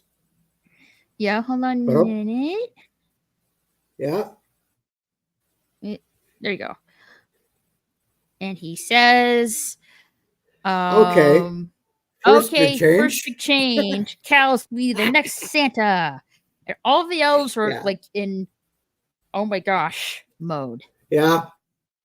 Yeah. And Noel's like screaming, "Betty!"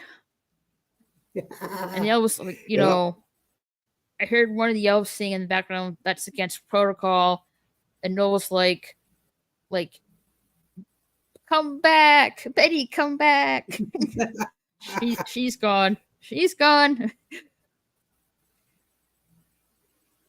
Betty, come back. Sorry. Baby, yeah, they're all in shock. Like, all right. So Betty has head off for Cribble Gabble in the real world for 1 year.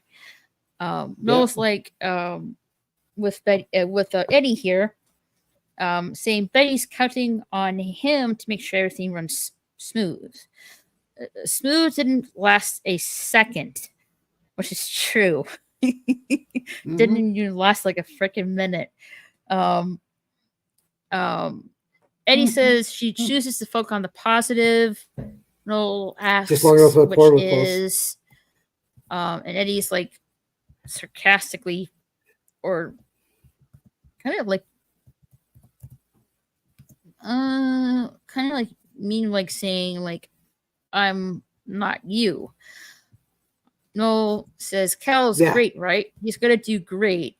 Betty wouldn't like it, but she's not always right," which is true. And Noel's like, "What I'm saying, Betty's perfect." Eddie. Yeah, he would say it too, just like that. Eddie says Santa Scott making wild decisions on his own is very Magnus Antis. Santa says, comes in the room, says,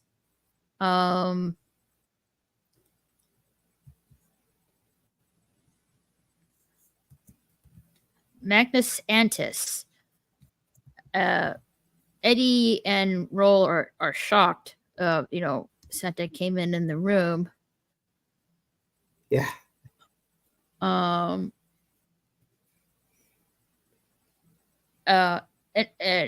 when Eddie turns, her shoes squeak at the floor, and Noel's like saying, "Is that the conveyor belt squeaking again?"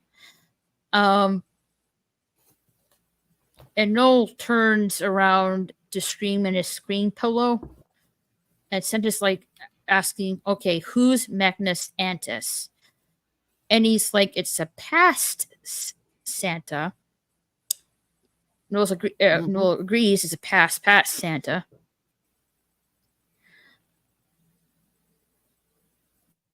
And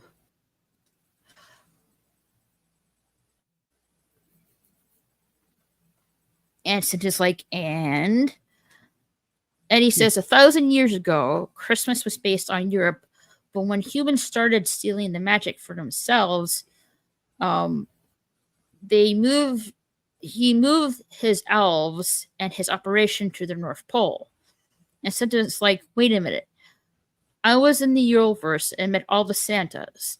I never met one with a great name like that. Magnus Antis. That's almost like a superhero Santa. Because you could shorten it to Mega Santa.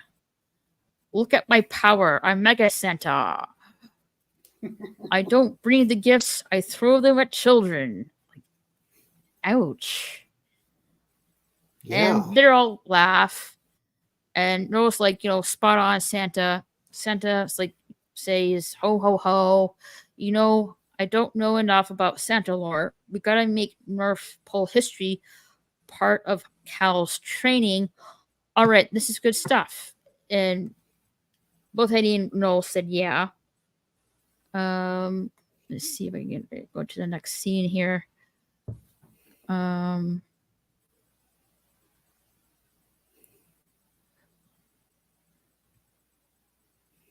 Okay, this is good enough. Santa says, see you guys. He leaves. Noel says, we can do that. And he's like, this is bad. Santa hears the truth about Magnus Antis. He'll never trust any elf ever again. He might even get rid of us. The only thing we can't do is panic. So Noel goes to this book, rips out the page that says Magnus Antis, and throws it into the fire. And Noel, Eddie's like, no, it's against the rules to destroy official records. Noel says he knows that he shouldn't have this job. We have to hide all evidence of the last years of the Magnus Antis reign when he became, Eddie says, the Mad Santa. Mad Santa. Yep.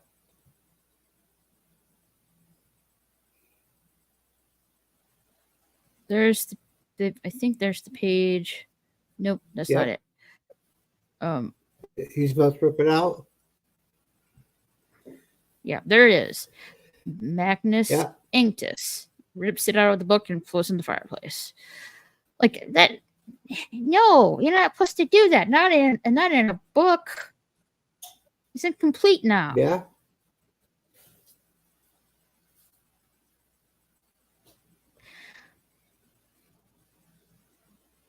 Oh, that's a bad one. Bad scene.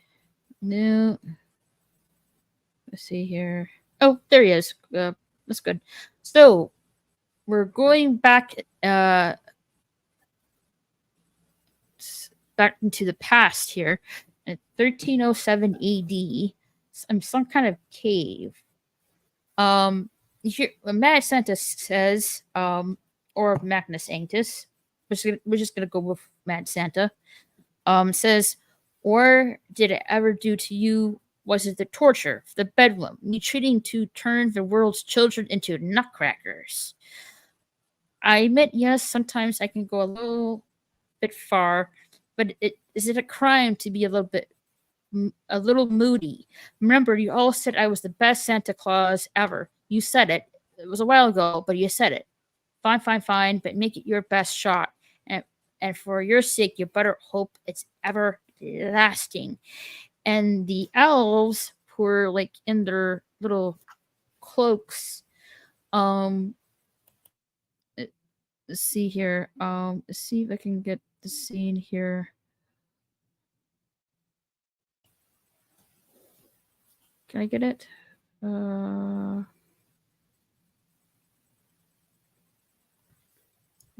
We're at the bottom of the line here. Yeah.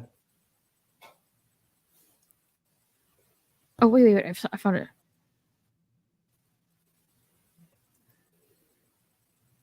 Come on. There you go. So he was turned to little Santa Nutcracker. The one we saw at the beginning. Yep. In the beginning of the episode, earlier scene. Episode, yeah. In the earlier scene. Beginning. Yep. Very beginning. So he is turned to the Santa Nutcracker. Yep. That we saw in the Santa Polis with Chris. Yeah. So AKA Noel Gabriel opens Iglesias. Yep. Chris. Noel opens up the safe. It says the Nutcracker is gone. And Mrs. Claus enters the room saying, Nutcracker? What Nutcracker? What Nutcracker? And yep. Noel, and there's also Gary behind her. Noel's like, some old artifact. It's weird. Betty had a report on missing North Pole artifacts. Mrs. Claus says, oh, this might be our first case. Gary says it sounds unsolvable. And Mrs. Claus doesn't want to be deferred in this. So she's like, we're going to find that Nutcracker. Let's go. And Gary's like, I don't know where she's going. Noel turns to Gary saying to him, hey, this was the Mad Santa Nutcracker. You know what happens if it gets into the wrong hands. Gary tells Noel it only works if it comes into contact with North Pole magic. What are you so scared of? So the Nutcracker, the Mad Santa Nutcracker, the spell that turned into Santa Nutcracker can only be broken by North Pole magic. Yep.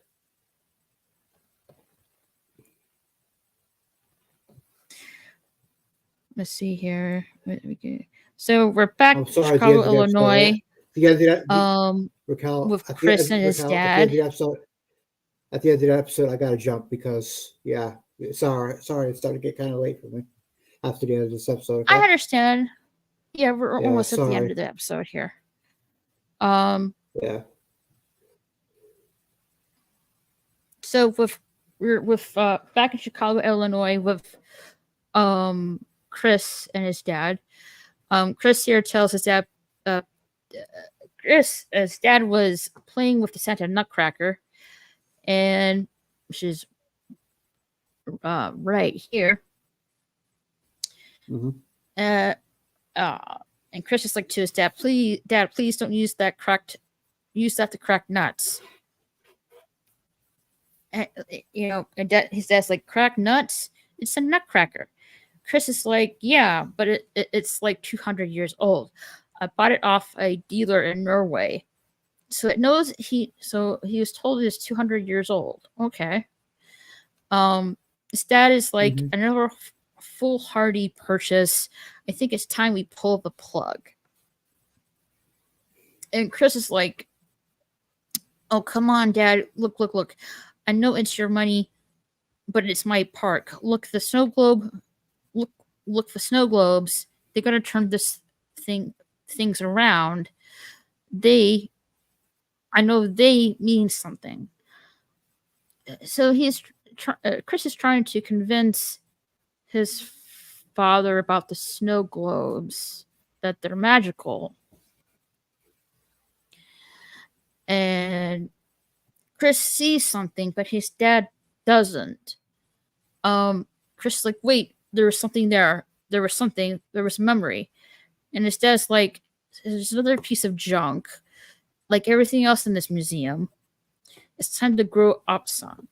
And Chris is, trying to convince his father, like, he's like, wait.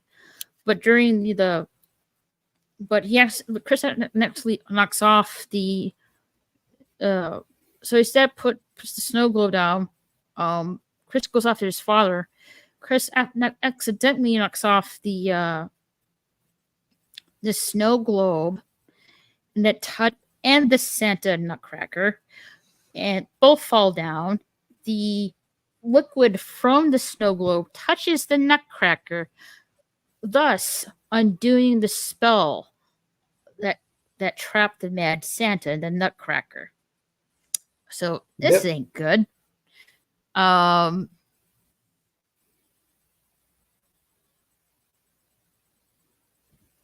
This is not good at all.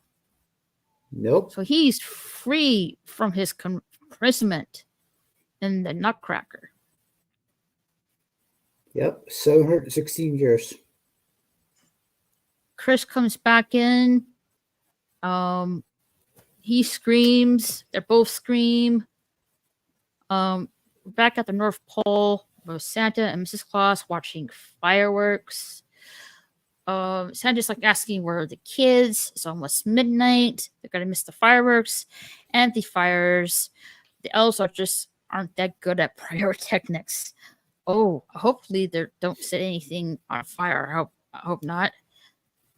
Mrs. Claus giggles, saying that Santa wants to be left alone, and Cal is sad that Riley isn't at the North Pole with him. Aww. Santa says this preoccupation with Riley is getting in the way of his training. And Mrs. Claus says, here's my advice. The whole Cal / Riley situation, just let it go. And Santa's like saying, you know, what's the worst thing you give a child? Mrs. Claus says, expired pudding. Santa says, not as bad as you think it is. It's like a little tang to it. It actually makes it more interesting. I say no. No, the worst thing you can give a child is a balloon. You know, because kids like the balloon, they're going to see it fly. So they let it go, let it out, let go of the balloon. Doesn't come back. You got a screaming kid and a stressed out parent because they let it go. Well, it's not like they want to let it go. They want to get the balloon. It's just like, you know, height dilemma. Yep. Mrs. Claus isn't really sure if the kid or the parent in the story, not really sure if you're like Santa is the kid or the parent in the story, but pretty sure that Cal is the balloon. Not wrong about that. Just let it go. Just let it go, Scott. Yeah. And Santa says he doesn't want to lose Cal. And she said neither does she. And the elves say 3, 2, 1, Happy New Year. And, you know, celebrate the New Year's. Mm-hmm.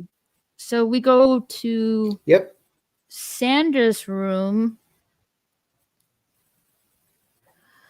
And she has earmuffs on, being overwhelmed with her magic ability to hear animals talk. And you see like a fish in the bowl saying to Sandra, Animal Girl, sprinkle more powder, please. I'm hungry. Oh, poor little fishy's hungry. Feed the fish. Yeah. And she puts like the earmuffs on. And Cal, like, you know, comes into her room. I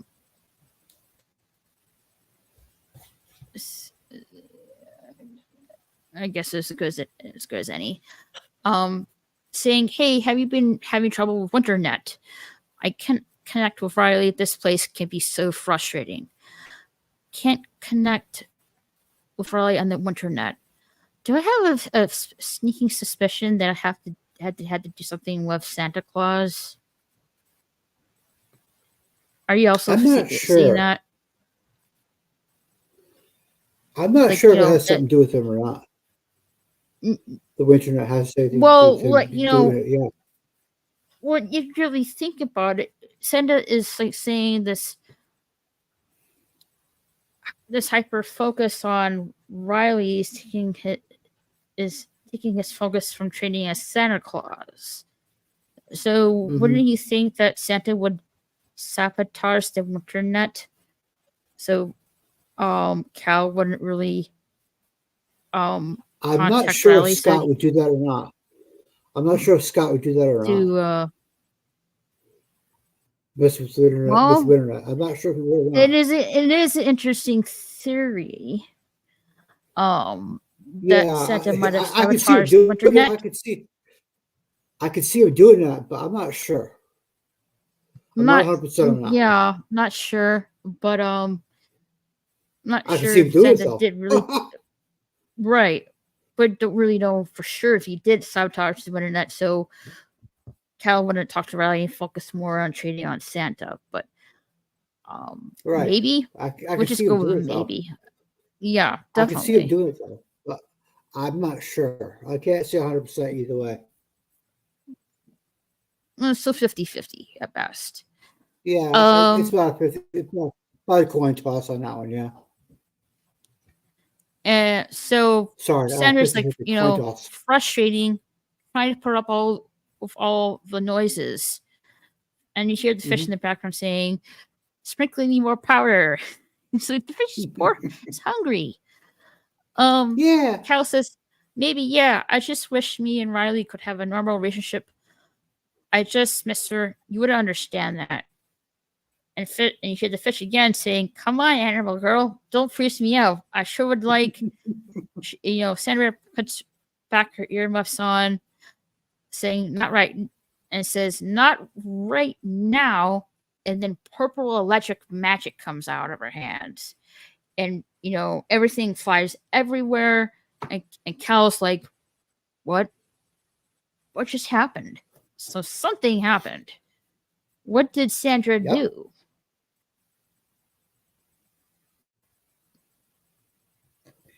Yeah. So back to Chicago, Illinois, with Chris and meeting the Mad Santa. And he's like, "I can't believe Santa is in my museum. Did you come out of my snow globe?" And Mad Santa's like, "Snow globe. Let's see if I can get here's a good one."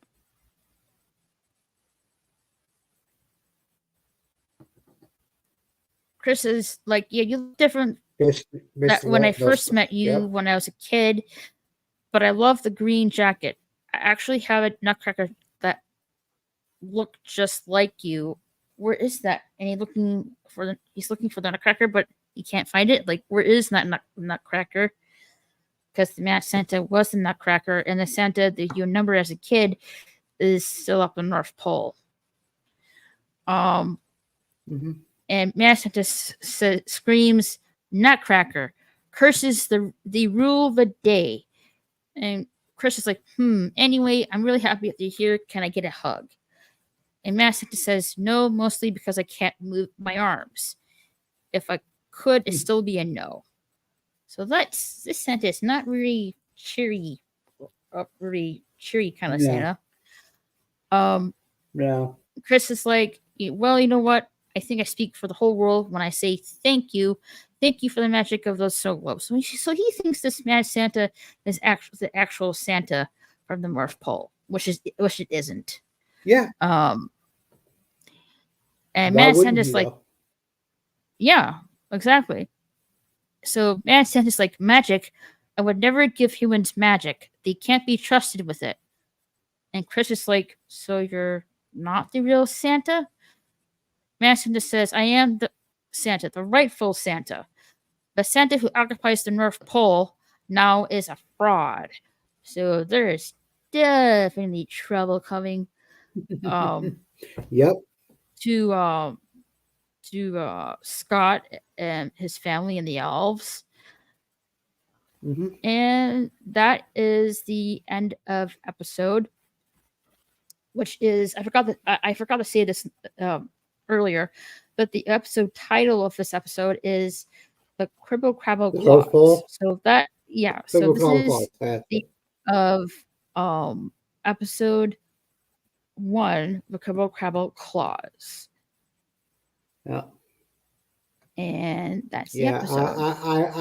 I'm about ready to drop. Even though All right, I've got thanks notes for coming, BK. I've got notes that I want to explain about a couple of scenes in episode 2, particularly one scene. It's Do you want me to just say them now? With this episode we just talked about, yeah, sure, go ahead. No, about episode 2. There's one scene in episode 2. Yeah, Well, you said I'm you were ready really to drop. tired. Well, I'm sorry. so that's okay. I understand you need to go to bed. So yeah. Um.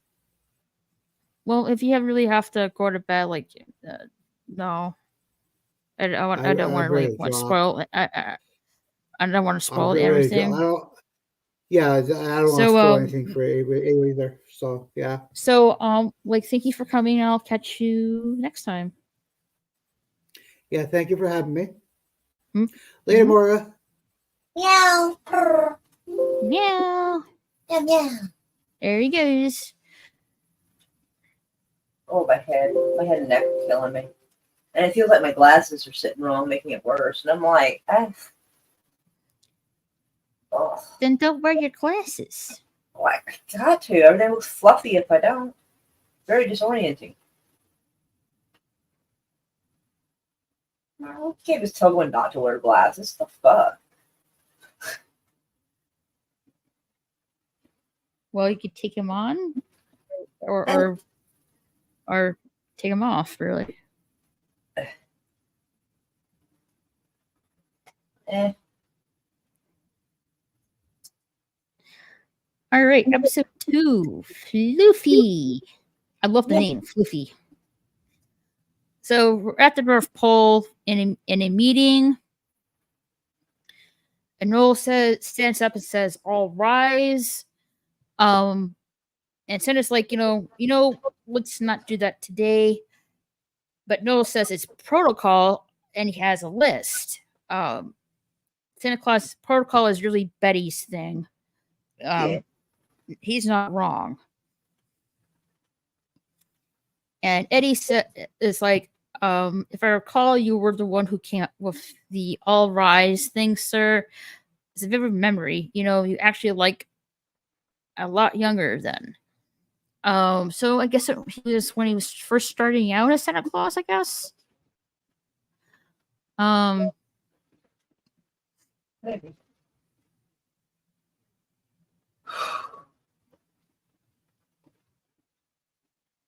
Yeah, there's the list. So Noel just strips up the list. Santa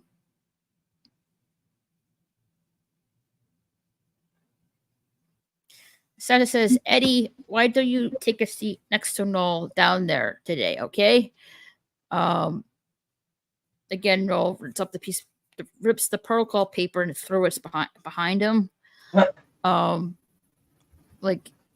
Okay, who gives an F? F it.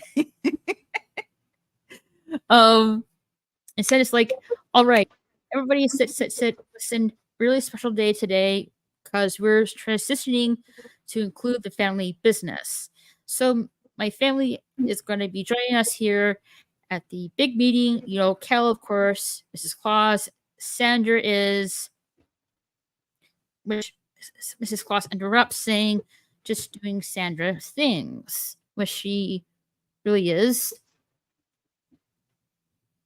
at this point. Sandra says that Sandra is just doing Sandra things right now, but has some big news. Let's start with Mrs. Claus. Mrs. Claus says, as you know, I have taken over the ELFS, and we are in the case of the missing Nutcracker. Eddie laughs. She's like, who needs a Nutcracker, really? And Noel and Eddie look nervously towards each other because they know that the Nutcracker is the mad Santa that is imprisoned in the Nutcracker. Sorry, indeed. And Santa's like, I'm with Eddie. A Nutcracker, just get a spare shoe. Boom, nut cracked. I think it's more interesting. We should be looking into those missing pages of the book of the Santa lore. Some mystery Santa Claus called Magnus Anthill. No. And Noel blurts out Magnus Antis. All elves gasp in shock, and Eddie elbows Noel. Noel just let it slip out with the name. Noel turns to Eddie and, saying she just likes to be right. Fair enough. Mrs. Claus says, missing pages. Santa's like, yeah. Mrs. Claus saying maybe it's connected somehow. Maybe it's somehow connected.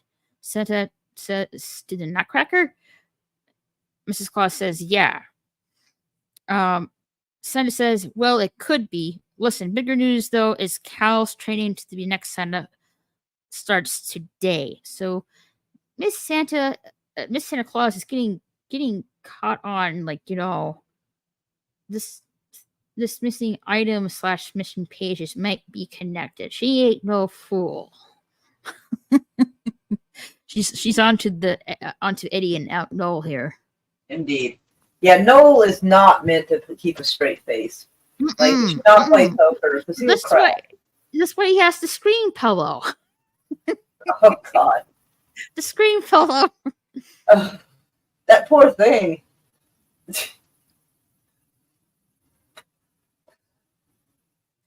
And then you hear Riley in the background says, woohoo, go Cal!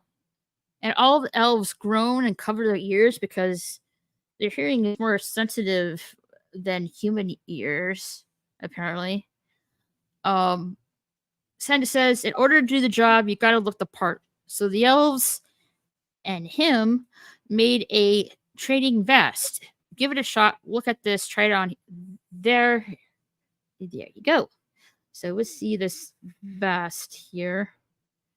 There's the vest. And it says Santa in training.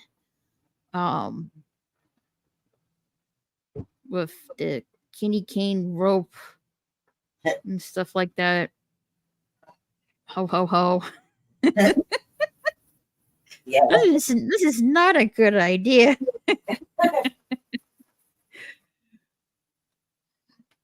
Cal says awesome, and he feels like a Girl Scout.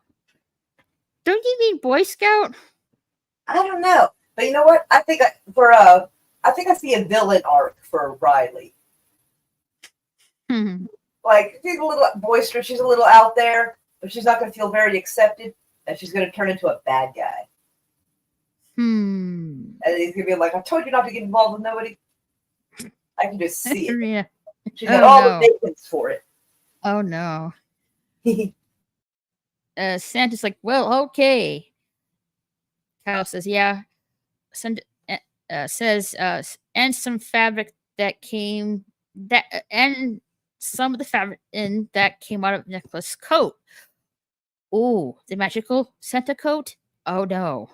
So, it seems like a bad idea to cut that up. That's probably pretty old. That's why all the elves gasped when they heard that. He should have known better. What was he thinking? Fuck. Santa says it's so full of magic and this needs to be reposted. Riley says it's like a hoe, it's a vest instead of a coat. Really shows off your arms. And whistles, which all the elves again groan and cover their ears. And Cal says, thanks again, Dad, for letting Riley stay. Santa says, no, it's great as long as it doesn't interfere with what we do around here. And Cal says, oh, no, it won't. I have to mention when Riley did whistle, all the elves fainted and they just wake up. Must be really sensitive. That sound be really sensitive to their ears. Kyle says, see, they're good. And Santa's like, okay, let's do it.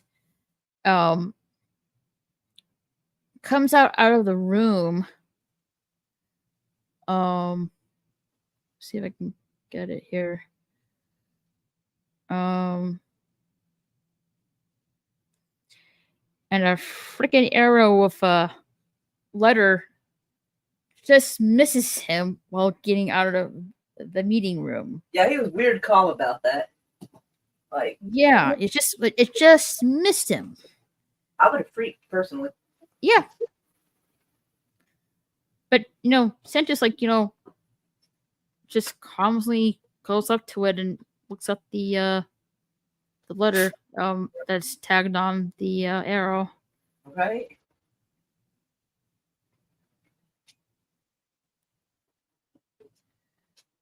Let's see if I can get a.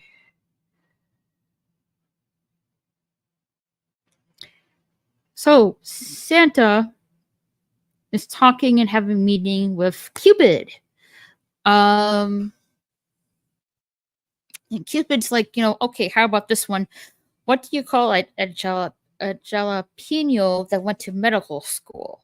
So he's like telling this joke, and Santa says, Dr. Pepper. That's hysterical. Tip the waitress, everybody. Listen, these jokes are great, but why did you fly to the North Pole? I mean, did I forget Valentine's Day or something? What are you up to? And Cupid's like, take it easy. I'm not spying on you, I'm right. And Santa's like, well, why are you here? Cupid says, again, not spying. Let me preface this by saying, don't shoot the messenger. Some of the legendary figures, Mother Nature, Easter Bunny, Sandman, okay, all of them are a little concerned about your son being the next Santa. So some of the legendary figures are concerned about Cal being the next Santa Claus.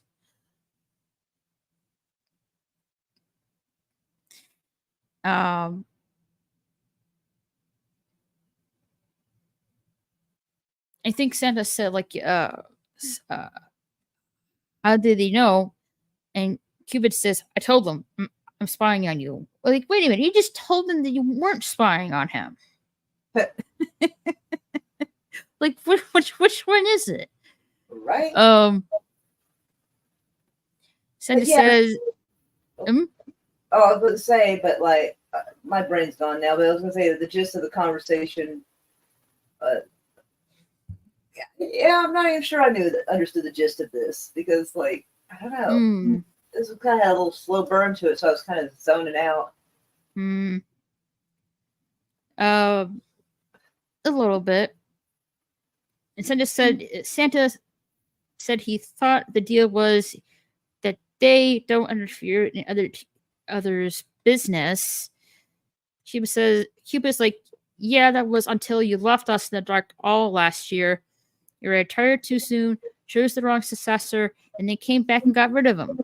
So last season, when he chose Simon as the next successor as Santa, or at this point, failure of a successor. And Santa says, like a hero. Then you hear steaming from hissing in the background. Kel and Riley come in.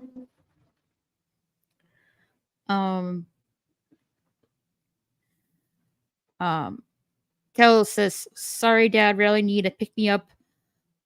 And Ray's like, where's the thermostat? It's so cold here. Well, duh, it is the North Pole. It's like, Santa's like, guys, I'm having a meeting. And Riley says, like, oh. Same with Cal. Sorry, Dad. Sorry, Mr. Cupid. And Riley's like, oh, you're such a little baby. Cupid's like, I am not. And she she's like, starts kind of coochie cooing him, like, yeah, you're so cute. And he's like, you're so cute, peekaboo. Oh, that's right, peekaboo. I couldn't remember. It was Yeah. something cutesy, and he started giggling. Peekaboo. I was like, dang. And He was he's like 1,000 years old, and he's giggling. He's like giggling. It's like Santa's like, guys. And Kel's like, sorry. And Cupid's like, well, that was humiliating. Poor guy. Jeez. It's hard to be Cupid, I guess. And you hear like Riley like, ooh, saying, ooh, what's that? Isn't it cool? Santa says, you don't have to happen to have an arrow that stops love, don't you? life Cupid says, just does that. There's nothing I can do for those two. That's first love. No magic can overcome first love. Which is true.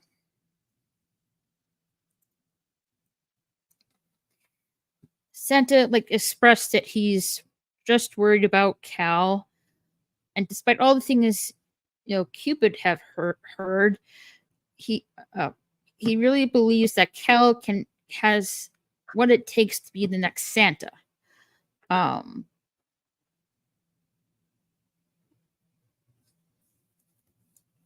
What which is possibly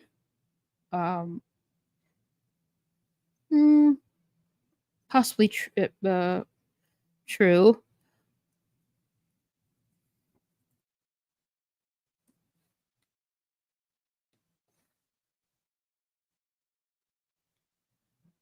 So Cupid's that's tough because he only deals in romantic love, and plus as you know, I can't have kids, so Cupid can't have any kids. That's sad.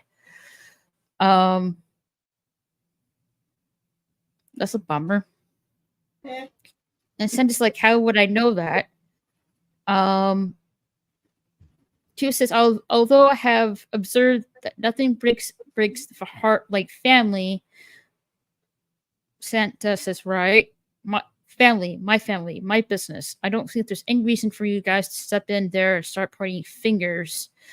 I could do the same. And so a little bit of fret there from Santa. Hey, someone's kind of trying to deflect. Mm-hmm. And she was like, would not. Santa's like, could too. She was like, really?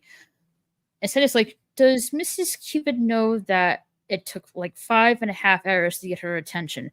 I'm like, wait a minute. Pause. Hold on. Hold the phone. If you remember in the second movie, the legendary figures, including the third movie as well, it's loudly stated that their powers cannot affect other legendary figures. So I'm assuming Miss Cupid is human, but also is a legendary figure. So well, it's not really legendary. I mean, right? People know about Mrs. Claus. Nobody has heard of Mrs. Cupid. Mm-hmm. So it's probably not legendary. So if she's not really legendary, she can't still be affected by the arrows. All right. I mean, she might be some kind of creature because otherwise this could be a pretty short marriage, in the grand scheme of things. Right.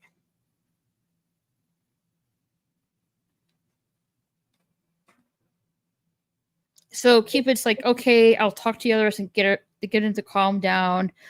But if Cal's not sent a material in 3 months, they're meddling.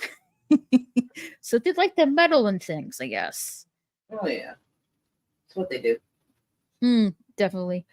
Santa says, wait, before you go, have you heard of an old previous Santa, Magi Aggie? No, Magnus Agnia. And Cupid turns around and says, Magnus Antis. Santa's like, yes. Nope, never heard of him. Yep. Cupid's like, never heard of him. You just said his name. Yeah, Santa's like, yeah, you said his name. And Cupid's like, truth be told, all you Santas look alike. He's not wrong. Right there. Well, kind of, yeah. Oh. And Santa's like, yeah, fly home safe or run into something cold and sharp. Ooh. That's rough. Ouch. A little bit of a sad moment of Fuzzy 321, just a little bit. And hello, Jedi Bill. How are you? Hugs, Jedi Bill. Hugs. Yeah. Mm-hmm.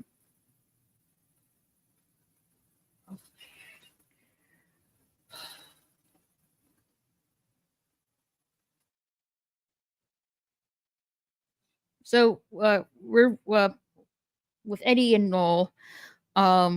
Eddie's like, Santa is asking about the missing book pages. Mrs. Claus looking for the Nutcracker.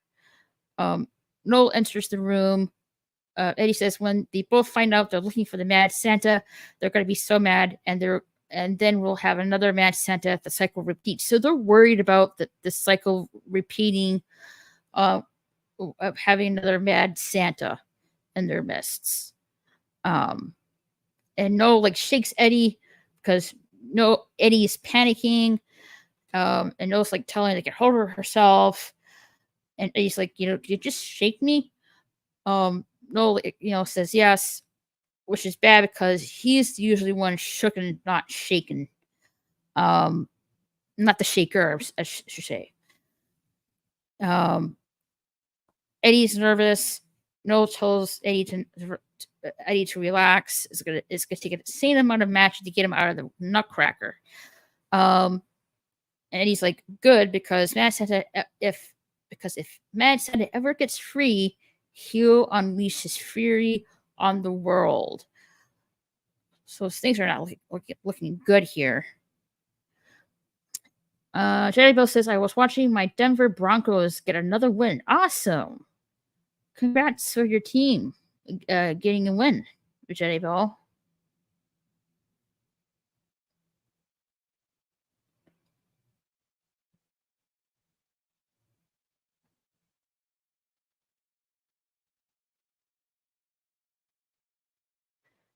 So back to Chicago, Illinois, with Mad Santa and Chris. Mad Santa laughs, and he's like playing with a cell phone, saying, "You're telling me that this slab I can communicate with others, take self etchings, and order gruel and herring at the same time." Gruel and herring? That doesn't sound very appetizing.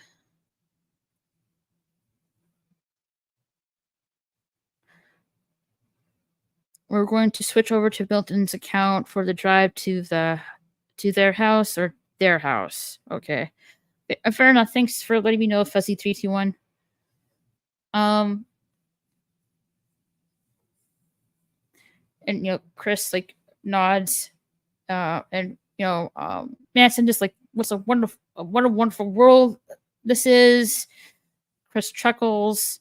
Mad Santa like sings, my stepmother wants to boil me so her son inherits the clock. And Chris like says, happy New Year.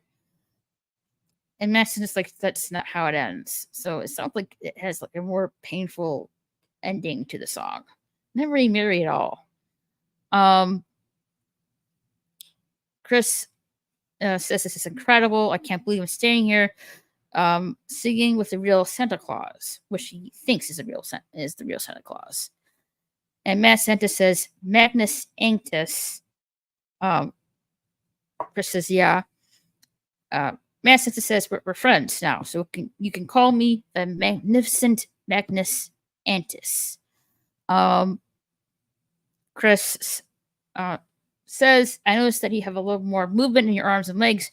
You think you maybe I can get a hug now? And Mad Santa says, begrudgingly says, approach. And Chris gleefully chuckling, saying, bring it in. And they hug, and Olga, the gnome, appears behind Mad Santa, gets thrown because both of them panic, Chris and Mad Santa. And Mad Santa's like, Olga, you were frozen with me? Apparently, she was really close by Mad Santa when they got both imprisoned. Oh fuck! Apparently, I was muted. Anyway, but yeah, I don't know how they didn't notice her on his back earlier. That's kind of weird. Yeah, we did not see any indication earlier that she was behind his back. Was so a little freaky here. I mean, did the Nutcracker statue have a lump on his back for being her? Like, what the No. fuck? No, absolutely not. And Chris is like, Olga, is that your elf? Mad Santa's like, no, she's a gnome. Right. Now they're Chris offended is- by elves. yeah. Chris is like, gnome? Since when Santa Claus have gnomes? I invested all this money in elf ears, and that she's adorable. And Chris tries to pat her on the head, and Olga growls at Bites. He goes, Chris. And Santa's like, no. She will bite you. So she's not really that friendly. Santa's like, yeah, I can see that.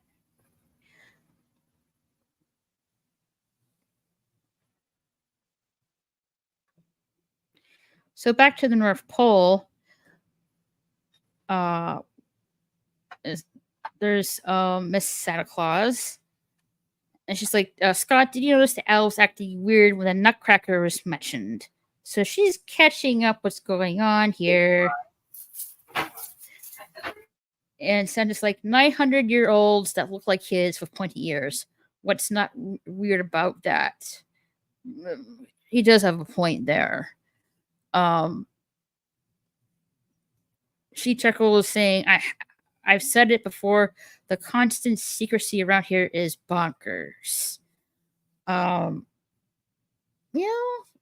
guess she does have a point, but at the same time, they're only like temporary idols or figures, legendary figures. So I guess there's some secrets that the elves have to keep from Santa and Mrs. Claus because they're only temporary legendary figures. Damn. Well, that's what I'm guessing. And Santa agrees, I hear what you're saying because I'm still looking of the beautiful red sweater that I have that says "I see you when you're sleeping," and the elves don't know what happened. And Mrs. Claus that's weird. Yeah, that's creepy.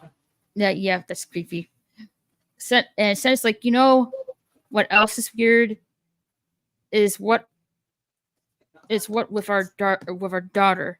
I'm doing all this work to keep the family together. Kind of hard without the family together. Yeah, he does have a point with that. And Mrs. Claus says she's going through some changes. Santa's saying she discovers she has extraordinary powers, which is daunting. He's been through it. It requires self-reflection and listening. And Mrs. Claus interrupts, saying, "Yeah, those are definitely your superpowers." Ooh, shots fired. Yeah, he's kind of a sarcastic asshole in this one. Mm-hmm. Pretty much. He's kind of getting snippy instead of just sitting and listening to people talk. Yeah. He ignores his wife half the time she talks. Persnickety. Mm-hmm. And Santa's I'll have a chat with her. Mrs. Claus thinks that her problem may be less magical and more biological, which is puberty. And Santa really says, you talk to her. And Mrs. Claus says you can't go to your teenage girl. You have to let them come to you, like cats. Which is interesting. She does have a point with that. Right. I mean, we would want to be encouraged, of course. Right. I'm kidding. Maybe some treats. I'm good with treats now. Chris brought me a little bag of little Linder's truffles. Ooh, truffles! I was wanting the dark chocolate, but I'm still eating them. Wow. So I'm just peppering out. So, you go to La Befana, the witch house. There's Sandra. Befana is playing some kind of pan flute or some kind of other flute. Okay, I'm just gonna call it a flute, really. And there's a knock on the door. and she waves her hand to open the door. And she says Bambina. I think it's the Italian name. What was the name? What's the word? When she waves the hand to open the door, she The says word, the Italian Bambina. word, what'd you say? She says Bambina. Bambina is a girl child. Like a bambino is a boy child or baby. But that's Italian, right? Yeah, it's Latin based. As a bambina would indicate a small child that is a girl. Right. Yeah. And she waves her hand again, accidentally closes the door on Sandra, and she's like, "Oi." Whoops. And she manually opens the door again for Sandra. Says Bambina, and she's like, "Oh, something happened. Tell Bafana." And Sandra says she shot a spark from her hand. Bafana's like, "Oh." Sandra says she was so frustrated, to be honest, ever since animals realized that she can understand them, it's been a lot. Bafana says if they have sympathetic ear, they will never stop with the yakking. Except, funny enough, yaks. They don't have much to say, but can help you with the animals. Sandra says it's weird because Kel and her both have magic. But he got the fancy Santa powers, and she's stuck with whether this is your animal speaking powers, something else too. Bafana says the North Pole is otherworldly, full of magical beings, not just Santa magic, all kinds. So not just Santa magic, okay. She said, I'm not the only witch who has called this home. And when she, and when I look at you, and Sandra's like, wait. Bafana nods, and Sandra's like, are you saying that I'm a witch? And she could be.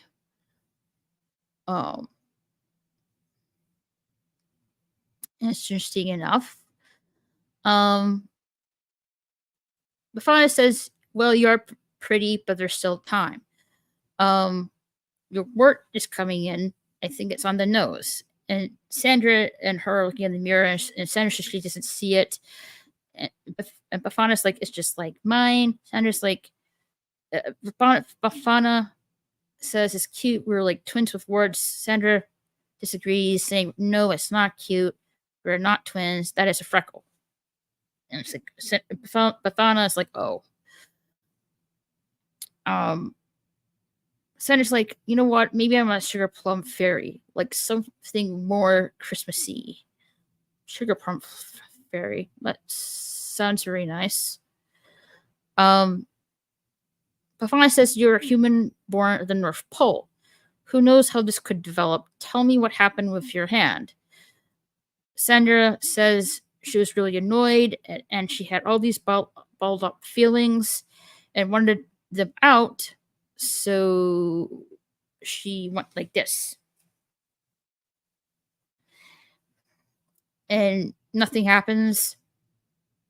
Sandra groans, saying like she looks like a stupid dummy. And then, out of frustration, purple magic comes out of her hands. And everything flies everywhere. And Bafana's like, oh, so it only happens when you're mad. This is not good. Very Italian, but it is not good. But I can help you. And asks if her parents know. Sandra says no. If it's not free or anything to do with Christmas, but my dad won't get it. So she thinks that her dad won't understand her problems that she's having. Bafana's like, okay, I can't help if you don't know what I'm helping you. Your papa is Santa. He's more cordial to me than those of the past. And she likes to keep it that way, which is understandable enough. And Sandra says, fine, that she'll tell him just for Befana. And, and Befana says, grazie, which is Italian for thank you. And says, don't worry, I'll clean it up.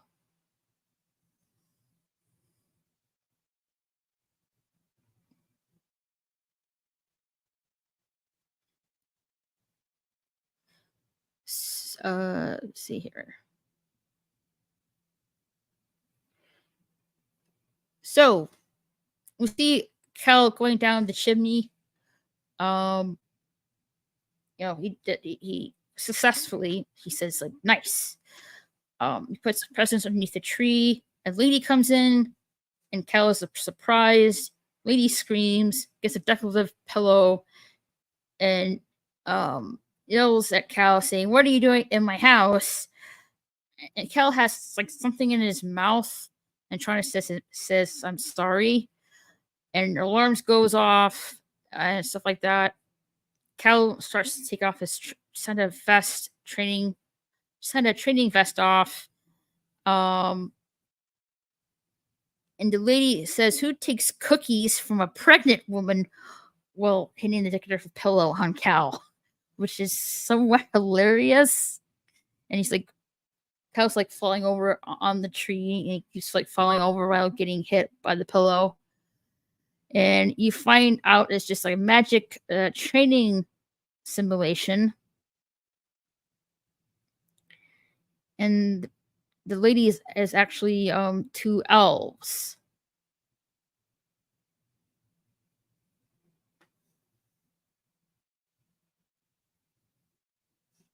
And Santa is saying, you went right to eating one of the cookies. You shaved the cookie till the end.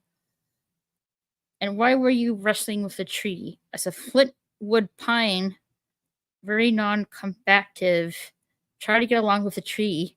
Okay, we got 3 months to work this thing out. And Cal's like, wait. 3 months? And Santa's like, never mind. Riley's in the background saying, you did awesome, Floofy. And Cal's like, thanks, Floofy. And Santa's like, Floofy, what's Floofy? And Riley's like, yeah, that's our nickname for each other. Isn't it so cute? Yeah, cute-ish, I guess. Santa says, I don't know. Why don't you ask for the real Floofy? And he's like, I see a little elf in corner. I can't really show it, but a little elf in the corner, swimming in the chairs the other way. Santa says he wants to reset the training simulation, to load it up again, and we're gonna do it again with the training.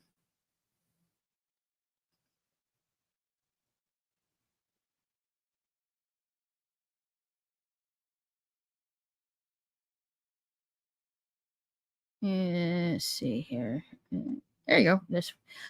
So back to Chicago, Illinois. Chris flips the sign that says closed elf storations. Chris like chuckles, like, elf storations. Somewhat funny. People, the fake Mrs. Claus says, "Hey Chris, why is the museum closed?" He says, "My snow globe turned into Santa, and I know him from the 14th century. I gotta go find some pickled goat leg. You know how it is. Pickled goat leg? That doesn't sound appetizing at all. Ugh." Fake Mrs. Claus, like, saying to Chris, "If you need to talk, I'll be around." And Chris is like, "I love to stay and chat, but I promise I'll hurry back, so you gotta run. I gotta run." And he's like, "Oh man, couldn't my day could get any better?" So he's like really, really excited right now. And then fake Mrs. Claus, like, "I do not want to start looking for another job."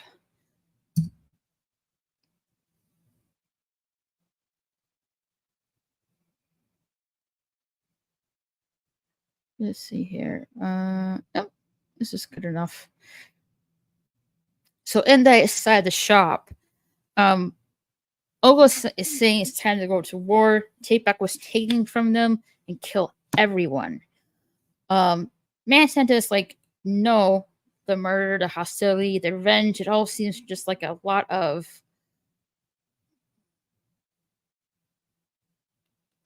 I don't know what like I put down here. Oh, it seems like a lot. Olga, I couldn't like see what it said with my notes. That he's happy, he's free, he's comfortable, and he was a nutcracker for 7 centuries, which is a long time. Olga is getting really frustrated. Like, where's the Santa I used to know? Her motto used to be "chum and burn." Not very Santa-y at all.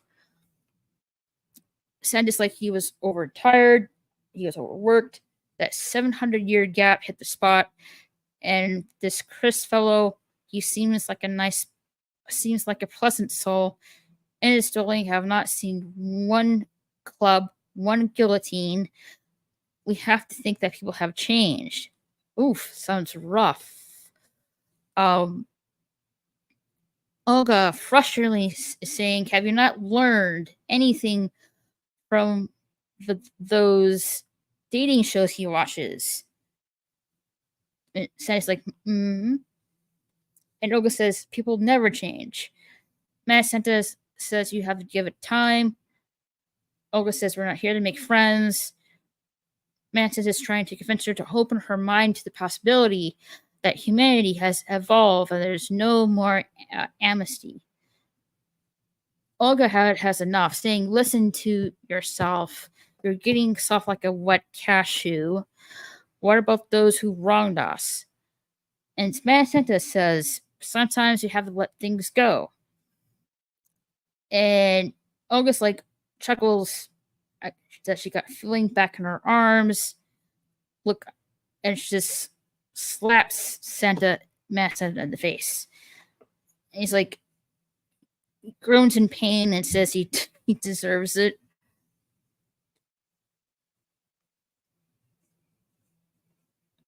So back in the North Pole, with Santa and Sandra. Sandra says hi to Dad and apologizes for missing the meeting earlier, and she's just going through stuff.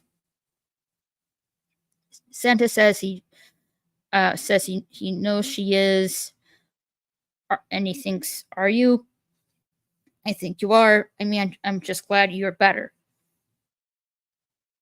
Sandra thanks him, and asks if she can hang out with La Bafana for a bit. Sandra said that'd be very kind of her. She could probably use company right now. It must be difficult having people be scared of you all the time. And Sandra like scared. Sandra's like, it's not her fault. I mean, she's a good one. Sandra's like, a good one? Sandra says she's a witch. And Sandra's like, really? I didn't know. Santa, it happens to all of them. Sandra's like, them? Who is them? It's like, Sandra's like, you're so judgmental, slams the door, and Sandra's like, says, Carol, which is so freaking hilarious.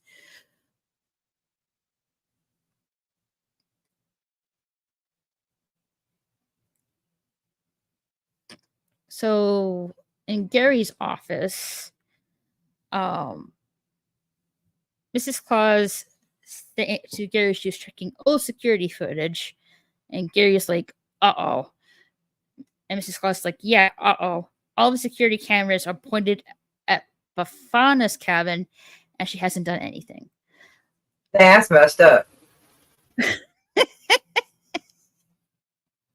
All the security cameras. None of them left the North Pole. No, all the security cameras are towards the witch's house. The Lexus See, that's profiling. That's profiling, though. The Lexus security is astonishing. No wonder there were so many security break-ins in the movies. Because of little Gary, because of Gary, because he had all the cameras pointed at the witch's house.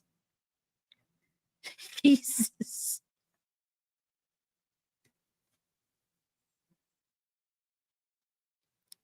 And Gary's like, what about crimes of the heart?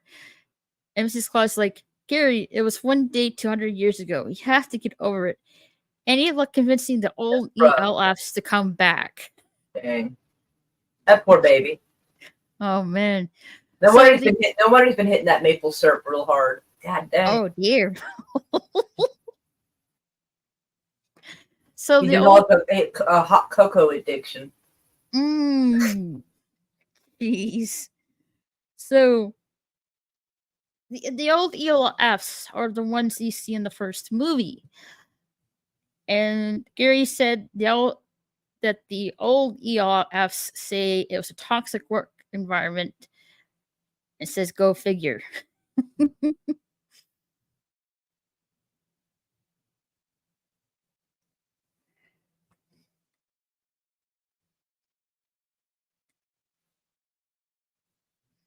And Gary like throws a dart at the board of wanted posters of the elves. And Sandra comes in.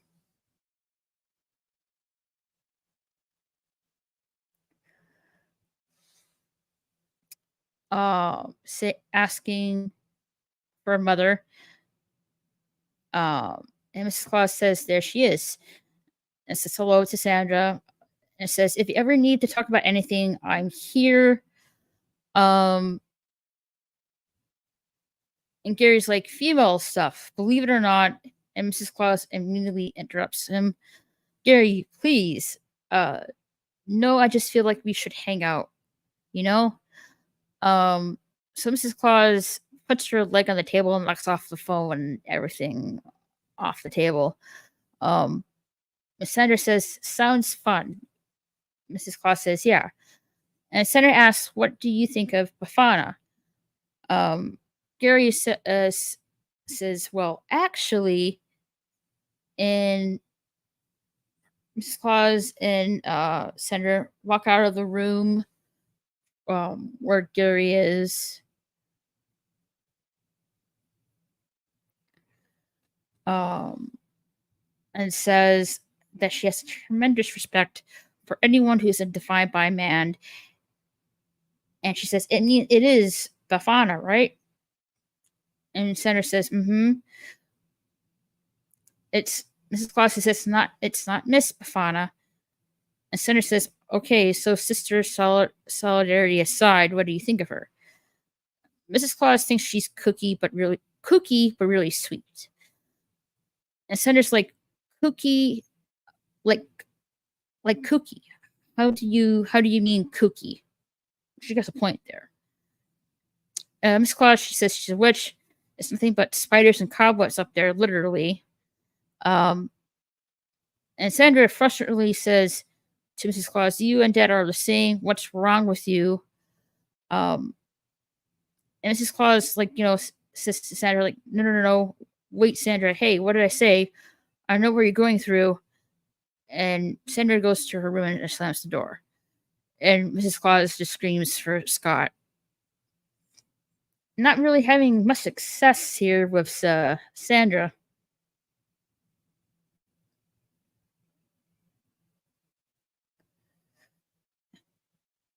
So back at Bafana's house, she tells Sandra to lift the feather with her mind, which she does. And Bafana says some kind of Italian word that means excitement. I don't know what the word is for that.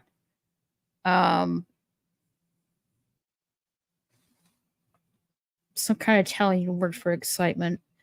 I can find that out. Let's see here.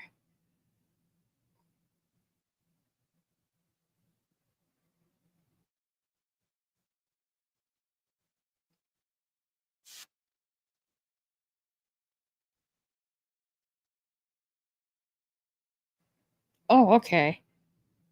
I totally like. I don't know why I didn't have this on my notes.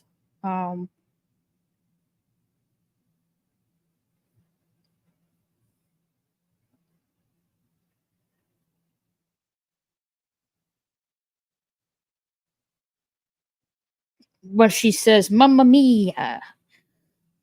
Um,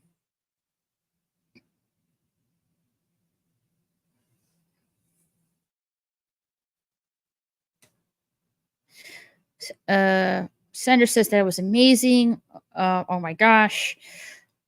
And now she says to Sandra, now the plant. She makes the plant float. Again, Bafana says, Mamma mia. But the plant crashes. And Bafana says, here we go again. And Sandra doesn't know why it keeps happening. Bafana says magic takes focus. There must be something our mind. There must be something our mind because you are all loopy boopy. Sorry, here my mic is like getting out of.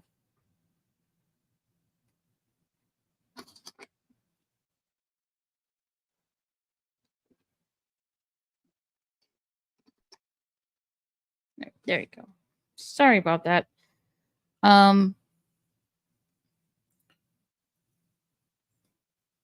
Sandra has no idea what she is talking about. Bafana says, you know, I can see your thoughts. And Sandra nervously says, fine. I meant to tell my parents, but they don't get it. And Bafana chuckles, saying, you know, I can't really see your thoughts, but part of being a good witch is to trick people. And says to Sandra, you have to tell them I can't teach you. And if you don't get help controlling your powers, there's no telling where this might leave. And Sandra's like telling to Bafana she has it under control. And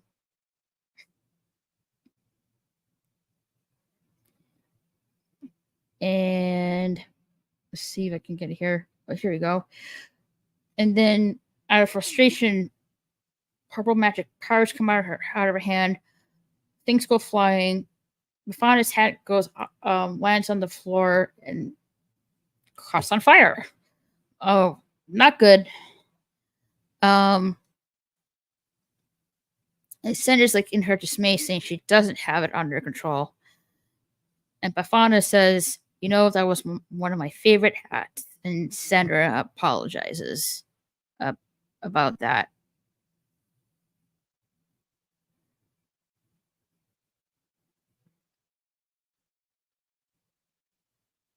Let's see here.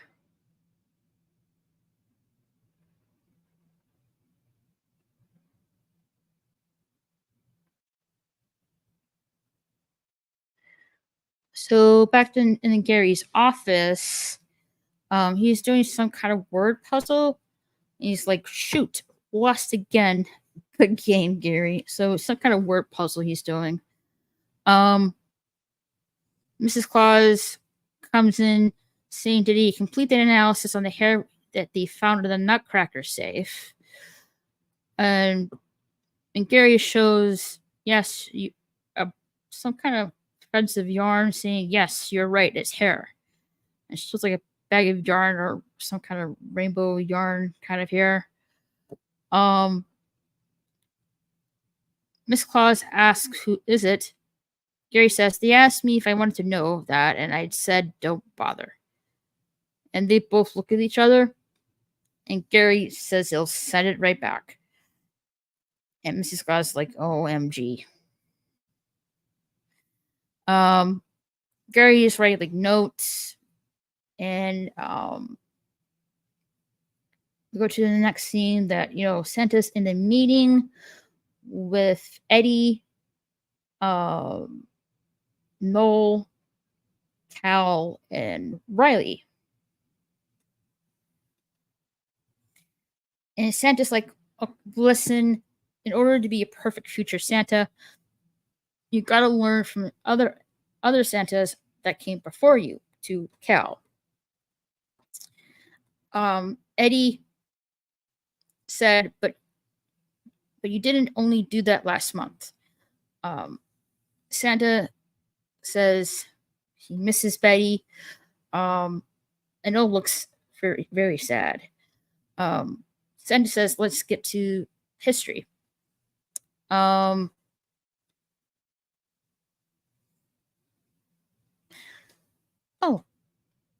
Milton, you're in the phone holder of the car. Ha ha. On mobile data. Ha ha ha. Very funny.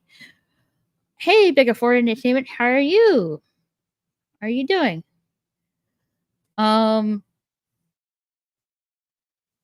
So Eddie says, okay, okay.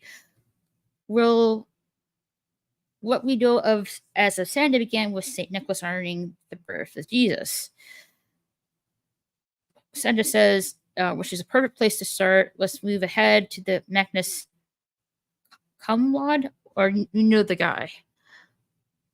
Eddie and Noel look at each other. Eddie says, right.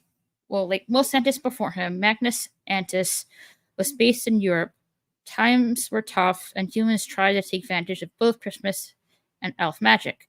So Magnus Antis moved the camp operation to a place where magic flourished without the threat of the outside. The journey was arduous.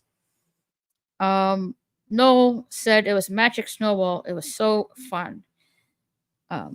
Eddie says Magnus Antis invited elves from all over the world, but made treaties with the other inhibiting creatures in these parts, which is fairies, gnomes. He built a utopia. Noel says this is when he first came here and met Betty. Riley says she wanted to hear the story about that. And Santa's like, he doesn't want to, he said, we're not here to talk about you and Betty. Cal said he wanted to hear about it too. Noel says it all started in the 12th century. It was day, no night. No day. Anyone never noticed it's hard to tell what time is it here? I don't really think so. Not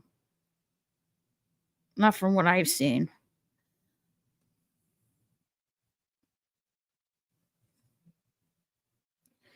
So we are going back to the North Pole in 1197 AD.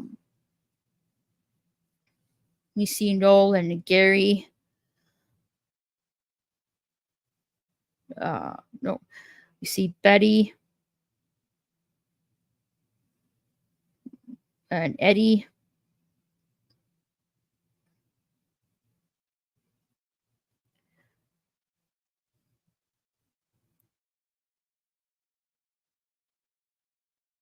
So there's Betty and Eddie right there. Eddie's saying there's new snowballs arriving today. Want to see if there's any handsome elves. And Betty's like, Eddie, this is how you always get in trouble. And Eddie's excited that, it's already there, snowball. Gary comes in, says, wow.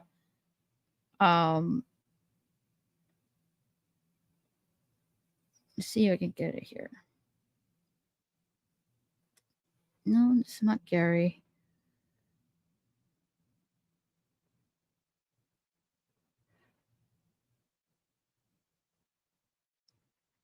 Again, so very hard to pinpoint with these scenes. But there's Gary and Noel right there.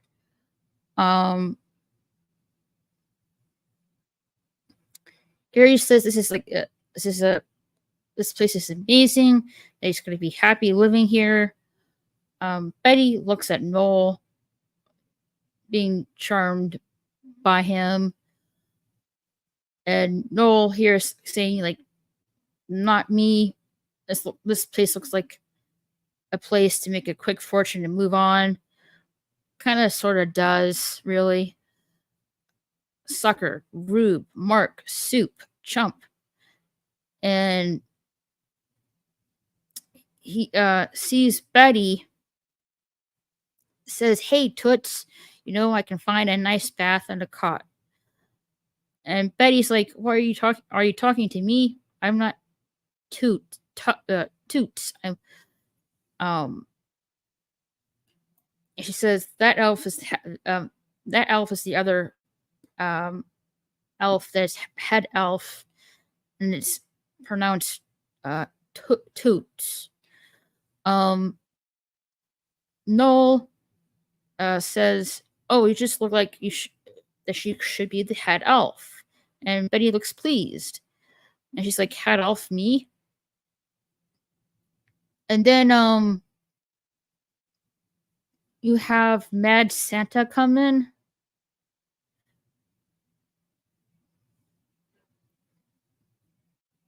With a turkey leg, no less, and Olga maybe closely beside him. And Mad Santa is like saying, "Order me another grouse of legs," I guess turkey legs. And he tells Betty to come here now, Toots, with the oh no, sorry, my notes are wrong. She says, "Here come Toots now with the great one himself." And again, Mad Santa. Mad Santa's thinking about changing his greetings from Wana Banga Langa to simple ho ho ho. One of y'all says that was a genius day. First going to be bigger belt buckle, and now this. Mad Santa says to Betty that he sees her staring at his belt buckle, asks what about her thoughts about it, and thinks it's too garish. And she said it's spectacular. He thanks her, asks for her name. She says Betty. Master says like, "Betty." "Yeah, Betty. I got it right, Betty." No says Betty. Mad Santa says, "Let's go, Toots." And she says, "It's Toots," or another elf does. And Mad Santa's like saying, "Do not correct me, please." Eddie's like, "Let's get out of here. Go to the tavern. We play darts." Gary says, "Never tried, but sound fun." Betty says she's going to go finish this job and stay behind to finish the job. Noel says she's going to stay. Says he's going to stay behind as well to be with Betty. Eddie says, "Suit yourself." Betty says to Gary to keep an eye on Eddie because she's terrible at darts. Eddie says she never misses. Noel introduces himself as Noel, and saying that at least it was Noel. Betty says, "Let me guess, processing center shortened it to Noel." Noel says, "Yeah." And Betty says she used to be called Athena. And, Betty and Noel do a little dance with each other. "Hey, what's Kegel? How are you?" "Aw, that's okay. I'm sure she'll understand."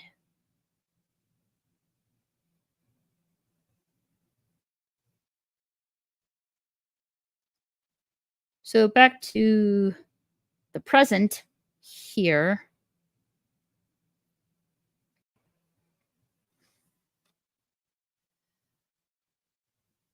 Noel says after a whirlwind of 200-year courtship, Betty and him made it official, and we left on their honeymoon. Eddie says, "Yeah, honeymoon." Kyle says that was the greatest love story he ever heard, next to him and Riley's. Riley says we're like Romeo and Juliet. And Santa, like, sarcastically saying, "Oh boy, that ended well." And says, "Wait a minute, Betty told me she never left the North Pole." And Noel, trying to cover his ass, says she gets confused sometimes The point is, by the time we return to the North Pole, the Magnus Antis reign was over, which is why I don't know how it ended. Eddie agrees, saying she too, she was gone. Santa says, you know what I'm really amazing is I never heard of him before. When I was in the Yuleverse, I don't remember meeting him. Eddie is like, says she's sure he was there. He was very, Rose says he was quiet. Eddie's like quiet and unassuming. And you go to the next scene here, which is the Santa Polis with Olga, Mad Santa, and Chris at Santa Polis at Chicago, Illinois. Mad Santa says, yes, it is me, Magnus Antis. Bask in my glow, and he's throwing gifts to everyone, saying, you're welcome, blessed are ye, you're welcome. And Chris is like wondering, where did you get all the figs and walnuts from? And Olga says to Chris, do not question the great one, you peasant. And Chris is like, KK, but now that I'm with the real Santa, how I do? How close is this, the real North Pole? The I guess, kind of amusement park / place for families called Santa Polis. And Mad Santa's like, well, instead of reindeer, you have goats. And Chris is like, what's the difference? Scoff. He scoffs and he says he's winning. Mad Santa says enchanting. Is the rest of the world like this now? Chris says, well, if it was, he wouldn't have to build this place now, would he? Santa says, yes, there you are. You're welcome, and throws a gift to one of the kids. And the guest says, hey, because it was thrown to him, so it kind of hurt. And Olga, stares at the camera saying, elves, because she doesn't like elves.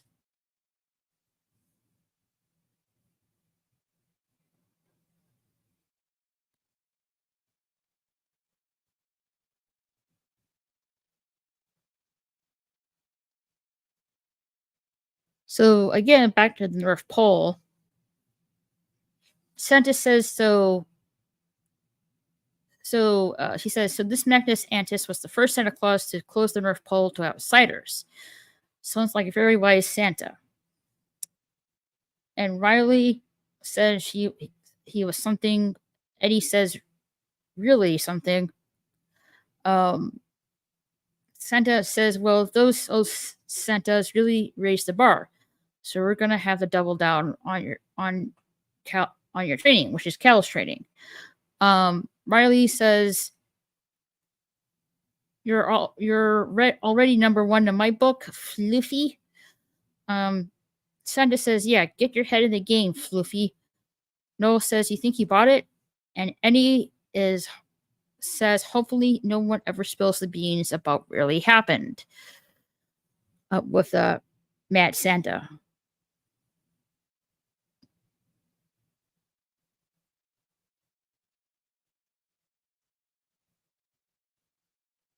So Eddie and Noel don't want Santa to know what really happened with the Mad Santa.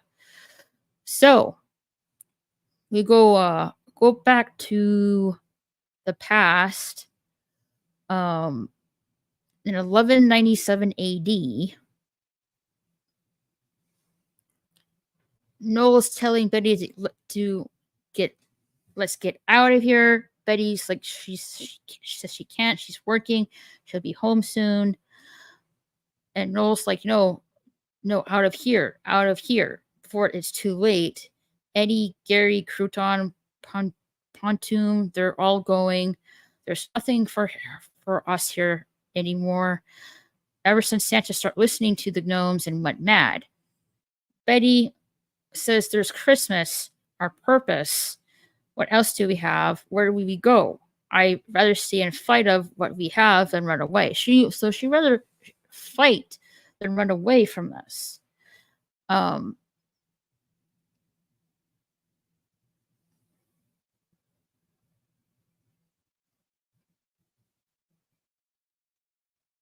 Mad Santa comes in saying, "Who's running away? Don't I give you everything? You're just like everyone else in the world, always wanting more. Well, no one is leaving here ever." And he sits on the chair, the stone chair.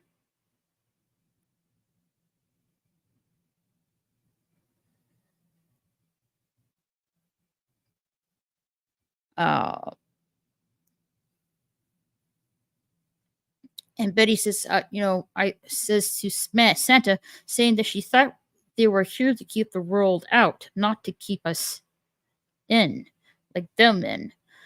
And Matt Santa's like, "What's the difference?" And calls for Olga. Olga comes in, tells the gnomes to take them away roughly. So the gnomes take Noel and Betty away. And Betty is crying out to Bad Santa, saying, "Do not listen to the gnomes. Their tongues are just just untrustworthy as their unnatural round ears." And Olga looks at Santa, and Mad Santa says, "Don't worry about it. It's fine." And says, "Can we get like a wooden throne or something?" Because the stone chair is cold. He's like, "Nope, never mind. Ice sets a tone. So he's trying to appear tough, but he's like really cold.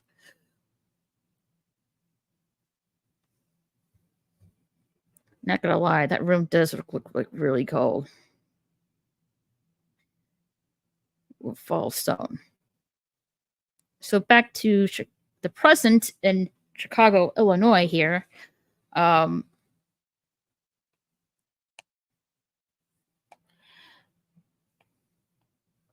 Let's see if I can get it right here. So Matt Santa is gleefully pointing out, like, "Well, look at that. I was the first Santa to say ho ho ho, and they're still using it today and saying that he matters." And a kid, a young little boy with glasses, says to him that he's not Santa. And Mad Santa's like, "Oh, really? Then I guess you don't want these figs and walnuts," and gives the kid figs and walnuts. And the kid says he wants a Roblox, which I don't really know what that is. Some kind of toy, I guess. And Mad Santa's like, "Who is this Roblox they keep speaking of? Is he another Santa? What did he invent? Certainly not good manners."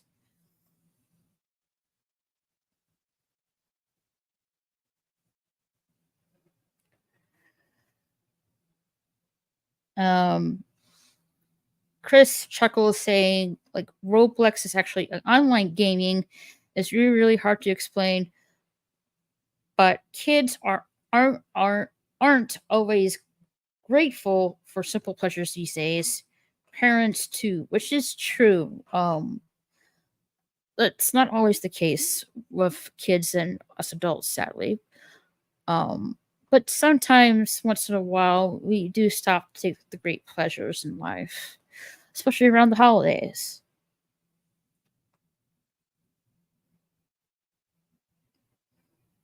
And Mad Santa asks, like, what more do they want? They have miracles in their hands, like the cell phones. One of the kids, in the Santa Polis is trying to get his mom's attention away from her phone. And Chris is like, says, "I know we try. And one of the kids is trying to get his mom's attention, saying, like, let's go." Chris says, "We tried to have him escape from it all, but it doesn't always work because of the cell phones." And And Olga angrily says, like, they'll she king all of them. And Chris is like, cute, like sarcastically. Oh no, my mic is going down. Oh shit. It's not staying up. Hold on a second.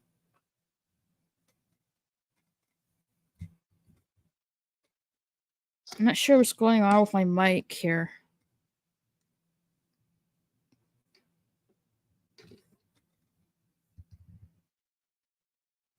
I'm just gonna stay put.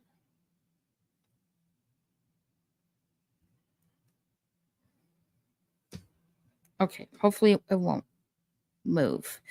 Okay. I'm not sure if you heard that part, but let me check because my mic was falling off apparently.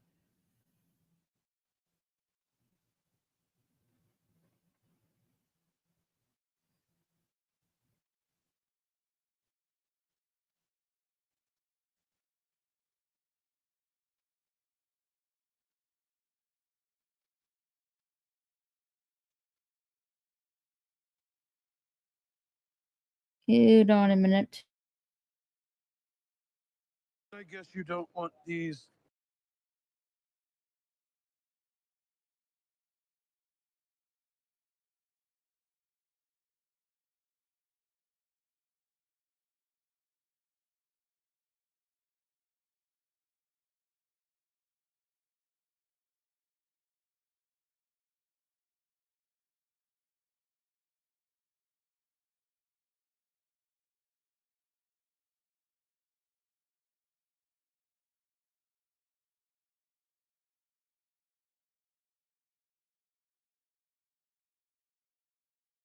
Okay. I'm not sure why my mic's keeping falling off, but hopefully it will like stay put temporarily. But as I was saying, Chris sarcastically says, "Yeah, cute." The kid with the dad, the little boy with the glasses, right here,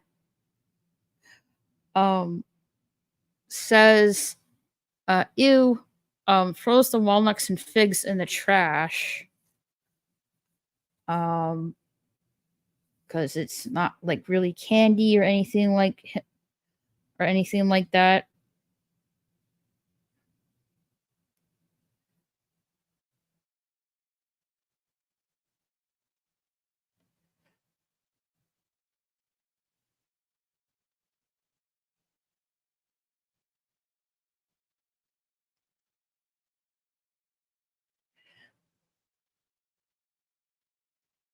And he throws the walnuts and figs in the trash. And Man Santa goes to the garbage can saying, "What? No." And you see many walnuts and figs in the trash can, unfortunately. And Man Santa's like, saying, "No, no, no, no." And the little kid here says, "It's ho, ho, ho, fake Santa." And Man Santa is like,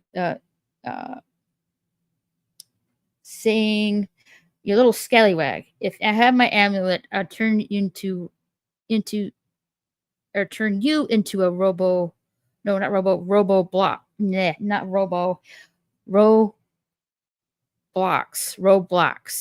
Assuming that's bad. When he turns to Chris here, Chris says it would be bad to turn him into a Roblox. Yeah, Roblox. And Vance and just like, good. That's what I turn into then, a Roblox. So Santa feels disrespected. Matt Santa, that is.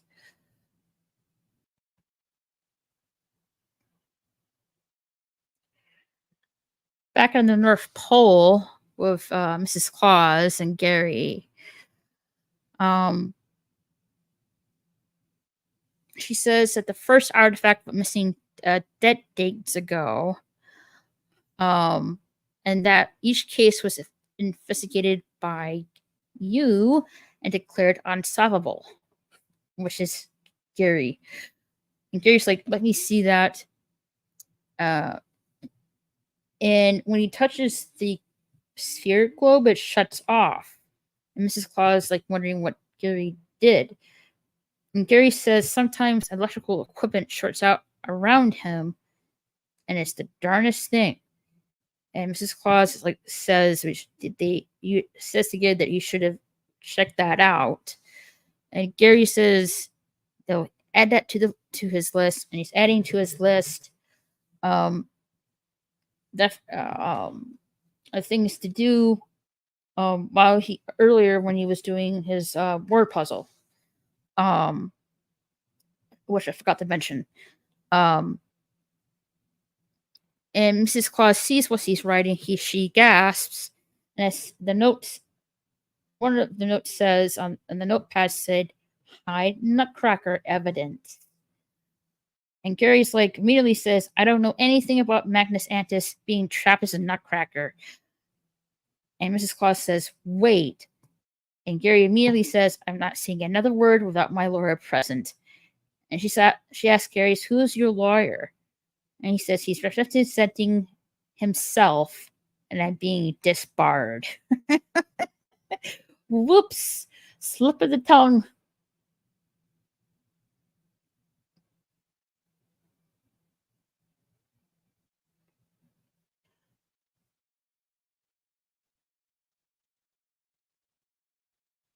So back, so in little house with Betty and Noel lives, Noel says, "Oh, good, you're home." The poster of mask of Betty.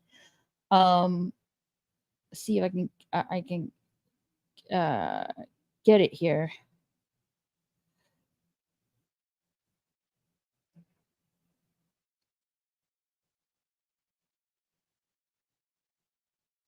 Can't really get it, but it's right there.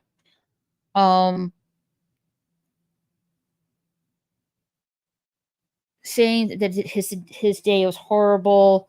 He's so under so much pressure, but he thinks he got everyone off the Mad Santa track, which unfortunately not really. Saying she's right. Where are my manners? How was your day? And then we oh no, my mic is going off again. Shoot, what's going on with it? Stay. Okay, stay. Okay.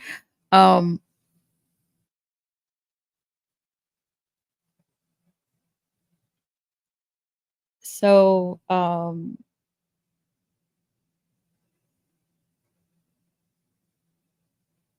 let's see if I can get it. Oh, so Betty's at New York at Times Square, eating pizza and taking pictures. Mhm.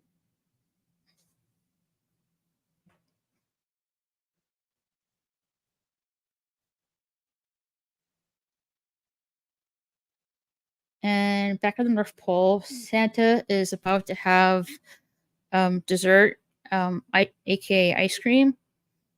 And Santa sees Sandra walks by, and she says, "Hey, Sandra, hold on." What the heck? My mic just keeps falling off. Hold on a second.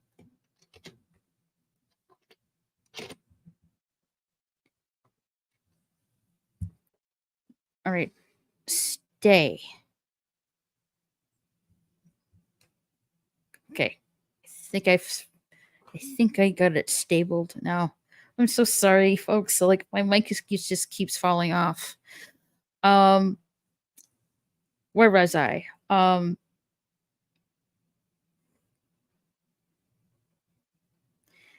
yeah. So he asks Sandra to come into the room he's having ice cream with, and he's asking what's going on, and she says, "Nothing."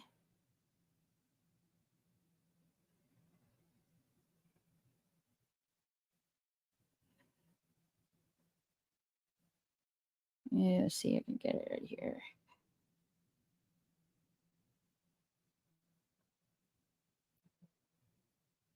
Oh, that's good enough. She says nothing. Just normal, regular girl stuff. And Sandra's like, yeah, wait a second.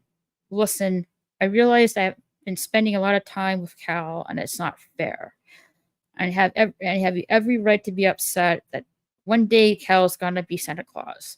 So Sandra was what earlier was upset that Cal has Christmassy Santa powers when she has she has power speaking to animals.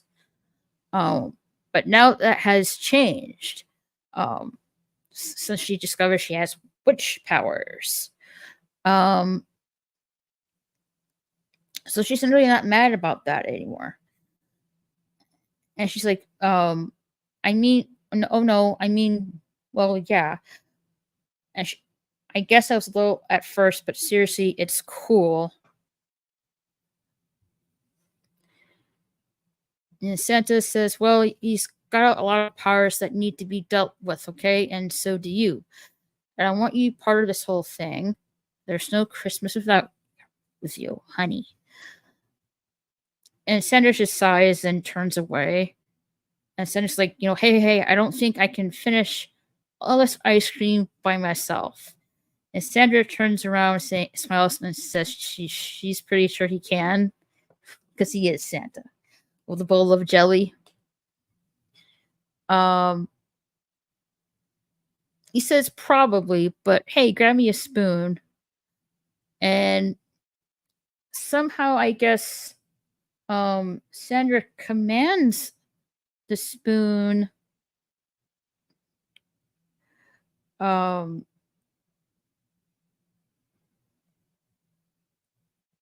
can see if I can get it here. Right, to lift off and go to her hand. And Sandra's like, elves, belves, how did you do that?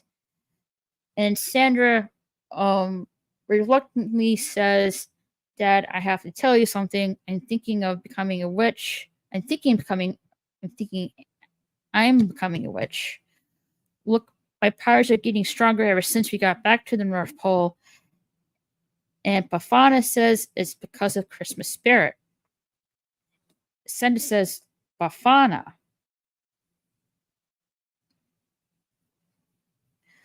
Let's see here. Let me get it. Sandra says, we'll be training together. I'm really sorry that I didn't come to you. And Sandra's like, so that's it. And she's asking if she's mad. And he's like, am I mad? Well, who am I? Santa Claus, right? Yeah. Sandra says Santa Claus. And Santa's like, where do we live? Sandra says the North Pole. Are you okay? Do I need to call someone? Santa says that their family isn't normal. We're full of magic. And you have to do a lot worse than becoming a witch to scare him. You're so much more than a witch, my dear. You're a Claus and many other things, but mostly you're a Claus. Sandra hugs her dad and says he's the best dad. Santa's like jokingly saying he's gonna eat the ice cream by himself then. And Sandra says hi to Mom when Mom's coming in the room. And she notices that Sandra's happy.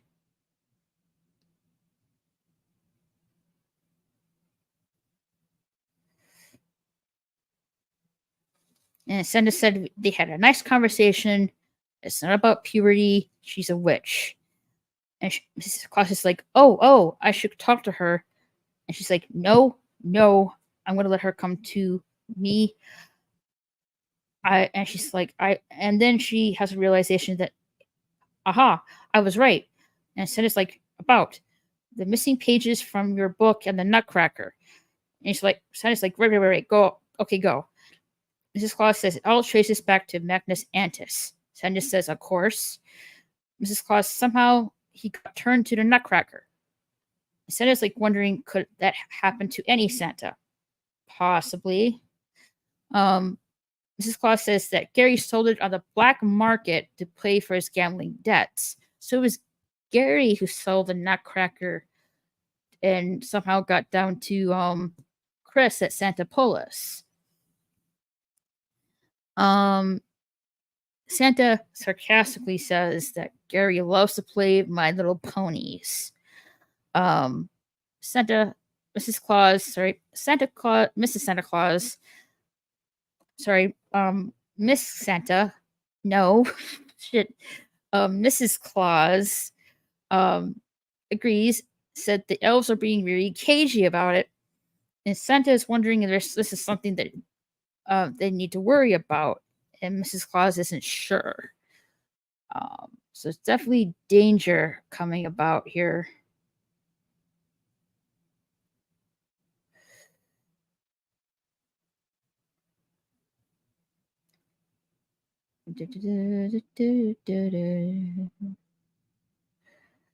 Let's see here if I can get the scene right. Okay, fair enough. That'll do good.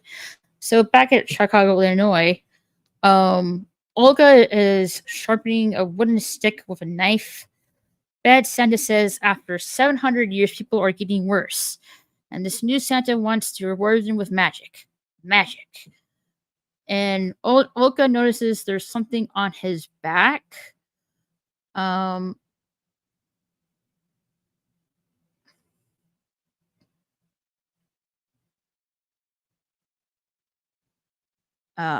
can't really show, but he says, "What?" And he takes the knife off his back and reads it, saying, "Jingle bells, Santa smells." And he's like, "Oh, that's it. I tried play nice, but no more. We're going to take back the North Pole, and when we end this week, Santa, the whole world will pay." While having a turkey leg. And that's the end of the episode. But there is a little extra scene here with Mass Santa and Olga. So like an extra scene after the credits, really. Mass Santa and Olga. Mass Santa's trying to sleep, so is Olga. Mass Santa is saying, "Let's get some rest." Olga says after 7 centuries, it's the only way she can sleep, and she cackles. And Matt Santa's like, "All right. If we're going to sleep on my back, you need to be quiet. Let's do one more together. Here we go." They both cackle. Matt Santa says, "And we're done." And they both snore. And that's the end of the episode, really. That's episode 2, Fluffy. And that's it.